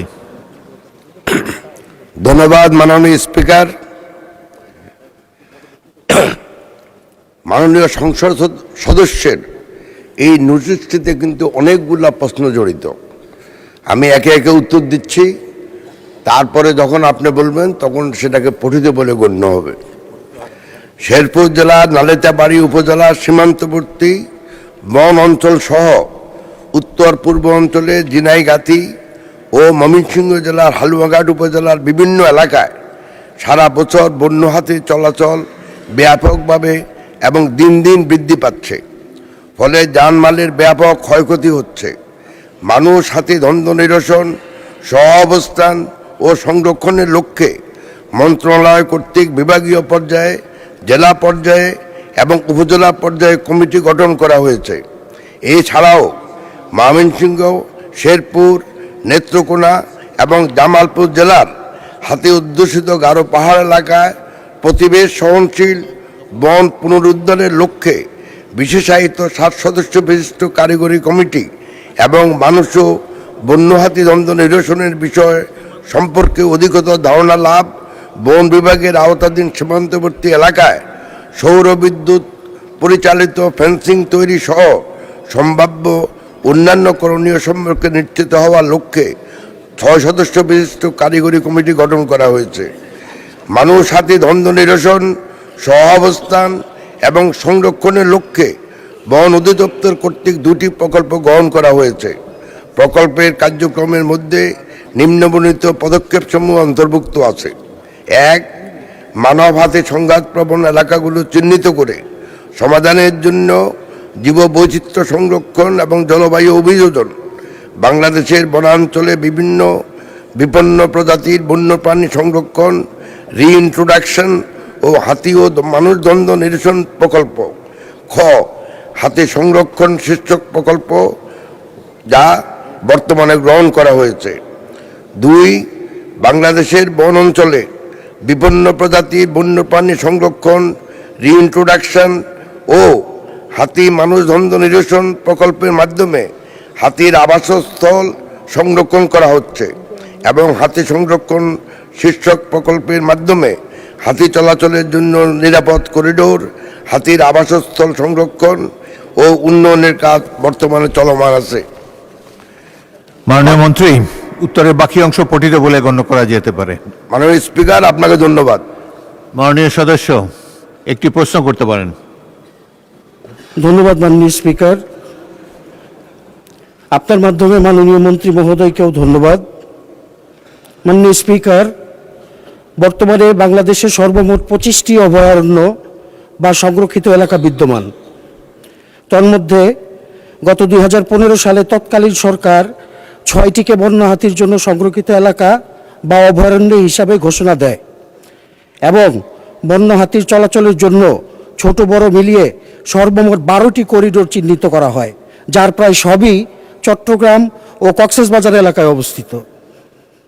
আমাদের এই উত্তর পূর্বাঞ্চলে বিশেষ করে নালিতাবাড়ি, ঝিনাইগাতি এইদিকে এই ধরনের প্রোগ্রাম কোনো হাতে নেওয়া হয়নি। তবে নালিতাবাড়ির মধুটিলা ইকো পার্ক, ঝিনাইগাতির গজনী অবকাশ ও হালুয়াঘাটের গবরাখালী পর্যটন কেন্দ্র সহ বেশ কিছু ইকো পার্ক ও পর্যটন কেন্দ্র থাকা সত্ত্বেও সামান্য পরিচর্যা বা সংস্কারের অভাবে অত্র অঞ্চলটি বিপুল সম্ভাবনার অর্থনীতি ও কর্মসংস্থান সৃষ্টি থেকে বঞ্চিত হচ্ছে। এই সীমান্তবর্তী উত্তর পূর্বাঞ্চলে বন্য হাতি সহ বিপুল পরিমাণ বিপন্ন প্রজাতির প্রাণীর বিচরণ রয়েছে। মাননীয় স্পিকার, অত্যন্ত দুঃখজনক যে স্থানীয়দের সচেতনতার অভাবে এশীয় হাতি সহ বিভিন্ন প্রাণী সদস্য প্রশ্ন করুন। জি জি জি শেষ হয়ে গেছে মাননীয় স্পিকার, আমি প্রশ্ন করছি। স্থানীয়দের সচেতনতার অভাবে এশীয় হাতি সহ বিভিন্ন প্রাণী বিলীনের পথে, এমনকি আমাদের আদিবাসীরাও বিলীনের পথে, বিশেষ করে আমাদের এলাকায়। মাননীয় স্পিকার, আপনার মাধ্যমে মাননীয় মন্ত্রী মহোদয়ের কাছে আমার প্রশ্ন, এই যে অর্থনৈতিক পর্যটনের সম্ভাবনায় ভরপুর আমাদের এই অঞ্চল রক্ষার্থে অতিথি পাখি, বন্য হাতি, বিপন্ন প্রাণী এবং আদিবাসীদের বিলীন রোধে কি পদক্ষেপ নেওয়া যেতে পারে এবং অত্র অঞ্চলকে একটি সংরক্ষিত এলাকা হিসাবে ঘোষণা করবেন কিনা? ধন্যবাদ মাননীয় স্পিকার। মাননীয় মন্ত্রী। মাননীয় স্পিকার, আপনাকে ধন্যবাদ। আমি আমার মূল উত্তরে বলেছিলাম যে কোন কোন অঞ্চলকে সংরক্ষিত এলাকা ঘোষণা করা হবে সে লক্ষ্যে 7 সদস্য বিশিষ্ট একটি কারিগরি কমিটি গঠন করা হয়েছে। তাছাড়া চট্টগ্রাম বিভাগের অভ্যন্তরে মানুষ হাতি সংঘাতপ্রবণ যে এলাকাসমূহ, যেমন চট্টগ্রাম জেলার আনোয়ারা, কর্ণফুলী, পটিয়া, বাঁশখালী, লোহাগড়া, সাতকানিয়া, চন্দনাইশ ইত্যাদি এলাকাতেও একই ধরনের সমস্যা। অতএব আমি মাননীয় সংসদ সদস্যকে বলতে চাই যে ইনশাল্লাহ যখন কারিগরি কমিটি আমাদেরকে যে রিপোর্ট প্রদান করবে তখন ওনার যে এরিয়া ময়মনসিংহের যে নালিতাবাড়ি এবং শেরপুর এলাকা সেটাও অন্তর্ভুক্ত করা হবে ইনশাল্লাহ। মাননীয় স্পিকার, আপনাকে ধন্যবাদ। ধন্যবাদ মাননীয় মন্ত্রী।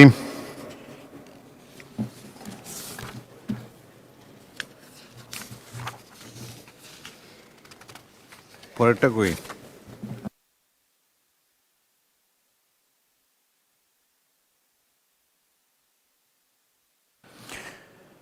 আমি এখন সিরাজগঞ্জ ৩ আসন থেকে নির্বাচিত মাননীয় সদস্য মোহাম্মদ আইনুল হককে তার জরুরি জনগুরুত্বসম্পন্ন বিষয়ে মনোযোগ আকর্ষণের নোটিশটি পড়ার জন্য আহ্বান জানাচ্ছি। আসসালামু আলাইকুম। মাননীয় স্পিকার, আপনাকে ধন্যবাদ। উত্থাপন বিষয় ইউনিয়ন ভূমি অফিসের নামজারির ক্ষেত্রে দালালদের দৌরাত্ম্য সাধারণ লোক হয়রানির প্রসঙ্গে। মাননীয় স্পিকার, আমাদের দেশে জমি বেচাকেনার ক্ষেত্রে নামজারি করার প্রয়োজনীয়তা রয়েছে। এসব ক্ষেত্রে দেখা যায় বেশিরভাগ ইউনিয়ন ভূমি অফিস ও এসিল্যান্ড অফিসে এক শ্রেণীর দালালের দৌরাত্ম্য সাধারণ মানুষ হয়রানির শিকার এবং অতিরিক্ত টাকার বিনিময়ে হয়ে থাকে। অনলাইন ভূমি ব্যবস্থাপনা কার্যক্রম সহজীকরণের উদ্দেশ্যে পরিচালিত হওয়ার কথা থাকলেও দালালদের কারণে ভূমি সেবা কার্যক্রম ব্যাহত হচ্ছে। এসবের অন্তরালে রয়েছে ভূমি অফিসের কিছু কিছু অসাধু কর্মচারী সরকার কর্তৃক নির্ধারিত ফি এর মাধ্যমে নামজারি করা সম্ভব হয় না। বাস্তবে প্রতিটি নামজারি করতে 10 থেকে 25,000 টাকা, 30,000 টাকা নেওয়া হয়। অনেক জমির মালিক নিজের জমির কাগজপত্র নিয়ে গেলে এই কাগজ নেই, সেই কাগজ নেই বলে দিনের পর দিন ঘুরে ঘুরে দালালদের খপ্পরে পড়তে বাধ্য হয়। দেশের সর্বস্তরের জনগণের কথা বিবেচনা করে এ ধরনের সেবামূলক ভূমি অফিসে বিশেষ অভিযান করে হয়রানি কার্যক্রম বন্ধের ব্যবস্থা গ্রহণ করা খুবই জরুরি। অতএব মাননীয় স্পিকার, আপনার মাধ্যমে সংশ্লিষ্ট মাননীয় মন্ত্রীর দৃষ্টি আকর্ষণ করছি এবং অগ্রাধিকার ভিত্তিতে ইউনিয়ন ভূমি অফিস ও এসিল্যান্ড অফিসে দালালের দৌরাত্ম্য রোধকল্পে বিশেষ অভিযান পরিচালনা করা, সাধারণ মানুষের হয়রানি বন্ধের প্রয়োজনীয় কার্যক্রম ব্যবস্থা গ্রহণের জন্য জোর দাবি জানাচ্ছি। আপনাকে ধন্যবাদ। আসসালামু আলাইকুম। ধন্যবাদ মাননীয় সদস্য। মাননীয় ভূমিমন্ত্রী মোহাম্মদ মিজানুর রহমান মিনুকে এ বিষয়ে একটি সংক্ষিপ্ত বিবৃতি প্রদানের জন্য আহ্বান জানাচ্ছি। মাননীয় স্পিকার, আপনাকে ধন্যবাদ। মাননীয় স্পিকার, জনবান্ধব ও হয়রানি মুক্ত ভূমি সেবা নিশ্চিত করার লক্ষ্যে ভূমি মন্ত্রণালয়ের কার্যক্রম চলমান রয়েছে। স্বচ্ছ, দক্ষ, আধুনিক ও টেকসই ভূমি ব্যবস্থার মাধ্যমে ভূমি সংক্রান্ত জনবান্ধব সেবা নিশ্চিত করতে ভূমি মন্ত্রণালয় কর্তৃক নিম্নবর্ণিত কার্যক্রম গ্রহণ করা হয়েছে। শতভাগ ডিজিটাল নামজারি, অনলাইন ভূমি উন্নয়ন কর, কর্মকর্তাদের উপস্থিতি জবাবদিহিতা, সারপ্রাইজ ভিজিট, বিভাগীয় ব্যবস্থা, ভূমি সেবা হটলাইন, ভূমি সেবা সহায়তা কেন্দ্র, ডিজিটালাইজড ভূমি রেকর্ড ও ম্যাপ, নাগরিক সেবা কেন্দ্র, ই পর্চা, ভূমি অ্যাপ, ভূমি সেবা সহায়তা কেন্দ্র, অভিযোগ প্রতিকার ব্যবস্থাপনার সিস্টেম।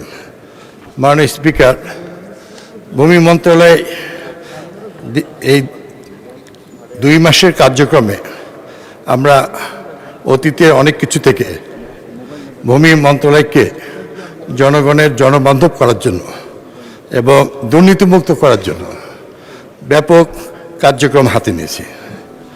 আমরা দালালদের হস্তক্ষেপ বন্ধের লক্ষ্যে নামজারি করতে বাধ্যতামূলক করা হয়েছে। এখন সেবা গ্রহীতাদের অনলাইন আবেদনের বাধ্যতামূলক করা হয়েছে। আবেদনের প্রতিটি ধাপে যেমন নোটিশ জারি, শুনানি, অনুমোদন SMS এর মাধ্যমে আবেদনকারীকে জানানো হয়, যাতে মাঝপথে কেউ অবৈধ সুবিধা নিতে না পারে। অনলাইন ভূমি উন্নয়ন ইউনিয়ন ভূমি অফিসের নগদ টাকা লেনদেনের সুযোগ বন্ধ করতেই অনলাইন ভূমি উন্নয়ন কর ব্যবস্থা চালু করা হয়েছে। এখন নাগরিকগণ তাদের এনআইডি ব্যবহার করে বিকাশ, নগদ, রকেট ও অন্যান্য অনলাইন ব্যাংকিংয়ের মাধ্যমে সরাসরি সরকারি কোষাগারে ভূমি উন্নয়ন কর জমা দিতে পারছেন। কর্মকর্তাদের উপস্থিতি ও জবাবদিহিতার জন্য মাঠ পর্যায়ে কর্মকর্তাদের কর্মস্থলে নিয়মিত উপস্থিত নিশ্চিত মন্ত্রণালয় থেকে কঠোর নির্দেশনা প্রদান করা হয়েছে।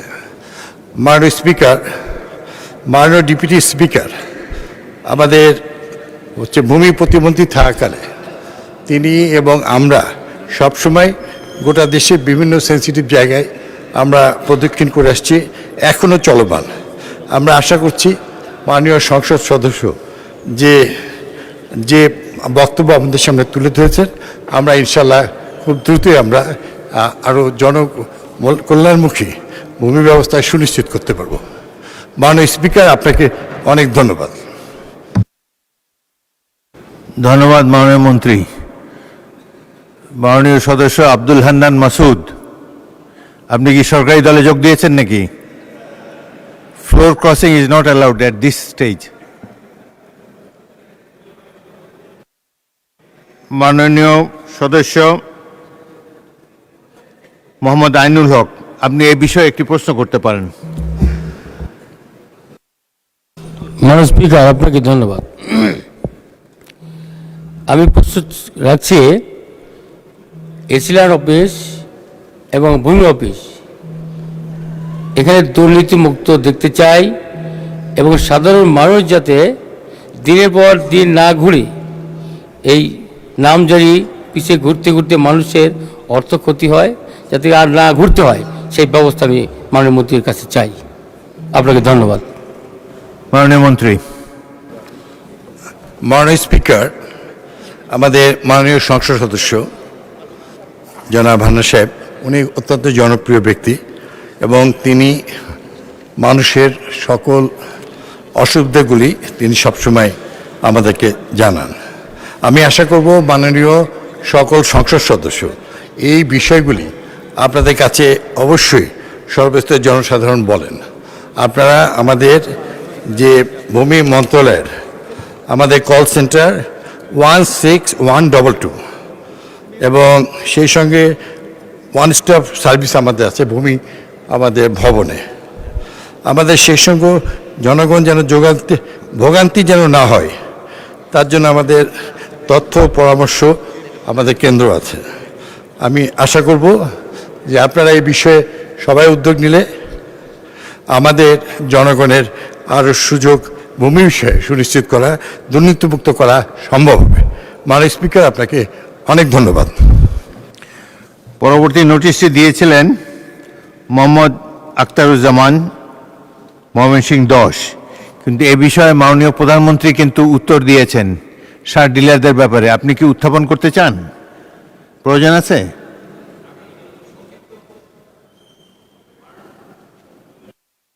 আচ্ছা, সংক্ষিপ্তভাবে উত্থাপন করেন। জি, মাননীয় স্পিকার, আপনাকে ধন্যবাদ। মাননীয় স্পিকার, আমি যে নোটিশটি দিয়েছিলাম ফেসিস্ট আমলে সারের ডিলারশিপ বাতিল প্রসঙ্গে, এই নোটিশটি এই মহান সংসদের 300 সদস্যের এই নোটিশ বলে আমি মনে করি। সবাই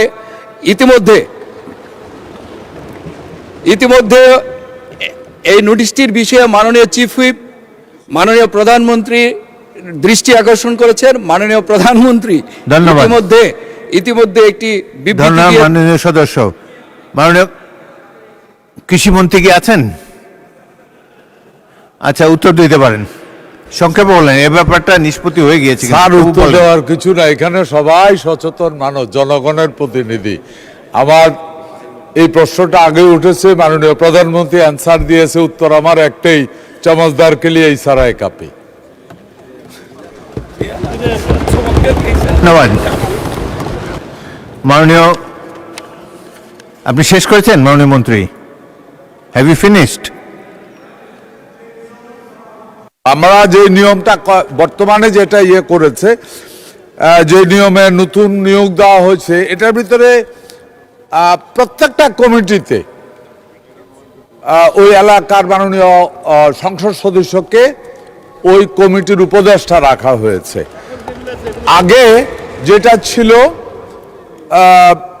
কোনো ইউনিয়নে একজন, কোনো ইউনিয়নে দুইজন, সবচেয়ে বড় যে সমস্যাটা ছিল মাননীয় স্পিকার, এক ইউনিয়নের সারের ডিলার, ওর বাড়ি 2 উপজেলা পড়ে, ওই উপজেলা তো না, কিন্তু নতুন যে নিয়ম করা হয়েছে ওই নিয়মে যে ইউনিয়নের ডিলার জন্য অ্যাপ্লাই করবে তাকে অবশ্যই ওই ইউনিয়নের অধিবাসী হতে হবে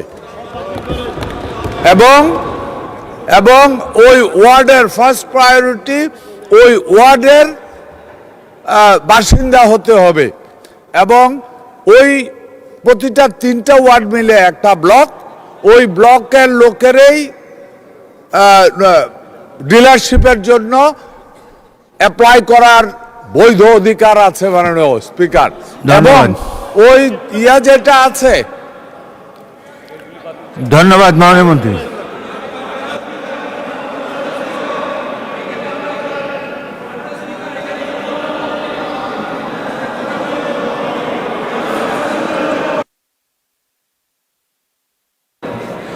মাননীয় সদস্যবৃন্দ, আচ্ছা একটা প্রশ্ন করতে পারেন, একটা প্রশ্ন করেন, মাইক দেন। মাননীয় প্রধানমন্ত্রীর কথা বলার পরে আমি এই নোটিশ সম্পর্কে কোনো কথা বলার প্রয়োজন মনে করছিলাম না, কিন্তু মাননীয় মন্ত্রীর বিবৃতির পরে আমার কিছু কথা এখানে আমি জাস্ট 30 সেকেন্ড একটা জিনিস বলি। মাননীয় স্পিকার, আমি কৃষকের সন্তান। আমরা মাননীয় প্রধানমন্ত্রীর হাত ধরে আরেক জিয়াউর রহমানের প্রতিচ্ছবি দেখেছি। শহীদ রাষ্ট্রপতি জিয়াউর রহমান যেরকমভাবে হাতাকাটা গেঞ্জি পরে সেই কৃষকের কাছে ছুটে গিয়েছিলেন, ঠিক মাননীয় প্রধানমন্ত্রী ঠিক তেমনিভাবে কৃষকের কাছে খাল খনন করতে সেই কাদামাখা টি শার্ট এবং প্যান্টের মাধ্যমে বাংলাদেশের কৃষকরা আশায় বুক বেঁধেছে।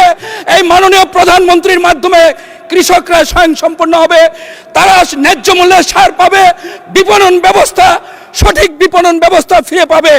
সেই ফ্যাসিস্টদের আমলে যেসব আমরা দেখেছি যেসব সারের ডিলাররা এক ইউনিয়নে 3 জন, তাদের বাড়ি, একজনের বাড়ি ধরেন এক ইউনিয়নে, অন্য ইউনিয়নে, তারা সঠিকভাবে যদি সেটা পুরো মাননীয় প্রধানমন্ত্রীর আশ্বাস অনুযায়ী সঠিকভাবে সেটা পর্যালোচনা করে ফ্যাসিস্টদেরকে নতুন ফ্যাসিস্টদের আমলে সারের ডিলার বাতিল করে নতুন করে সারা বাংলাদেশে সারের ডিলার দিতে হবে। তা না হলে আবার এই মাননীয় প্রধানমন্ত্রীর নেতৃত্বে কৃষক। ধন্যবাদ মাননীয় সদস্য। মাননীয় মন্ত্রী, আজান পড়ে গিয়েছে, দ্রুত একটা প্লিজ। ধন্যবাদ মাননীয় মন্ত্রী, কিছু বলবেন?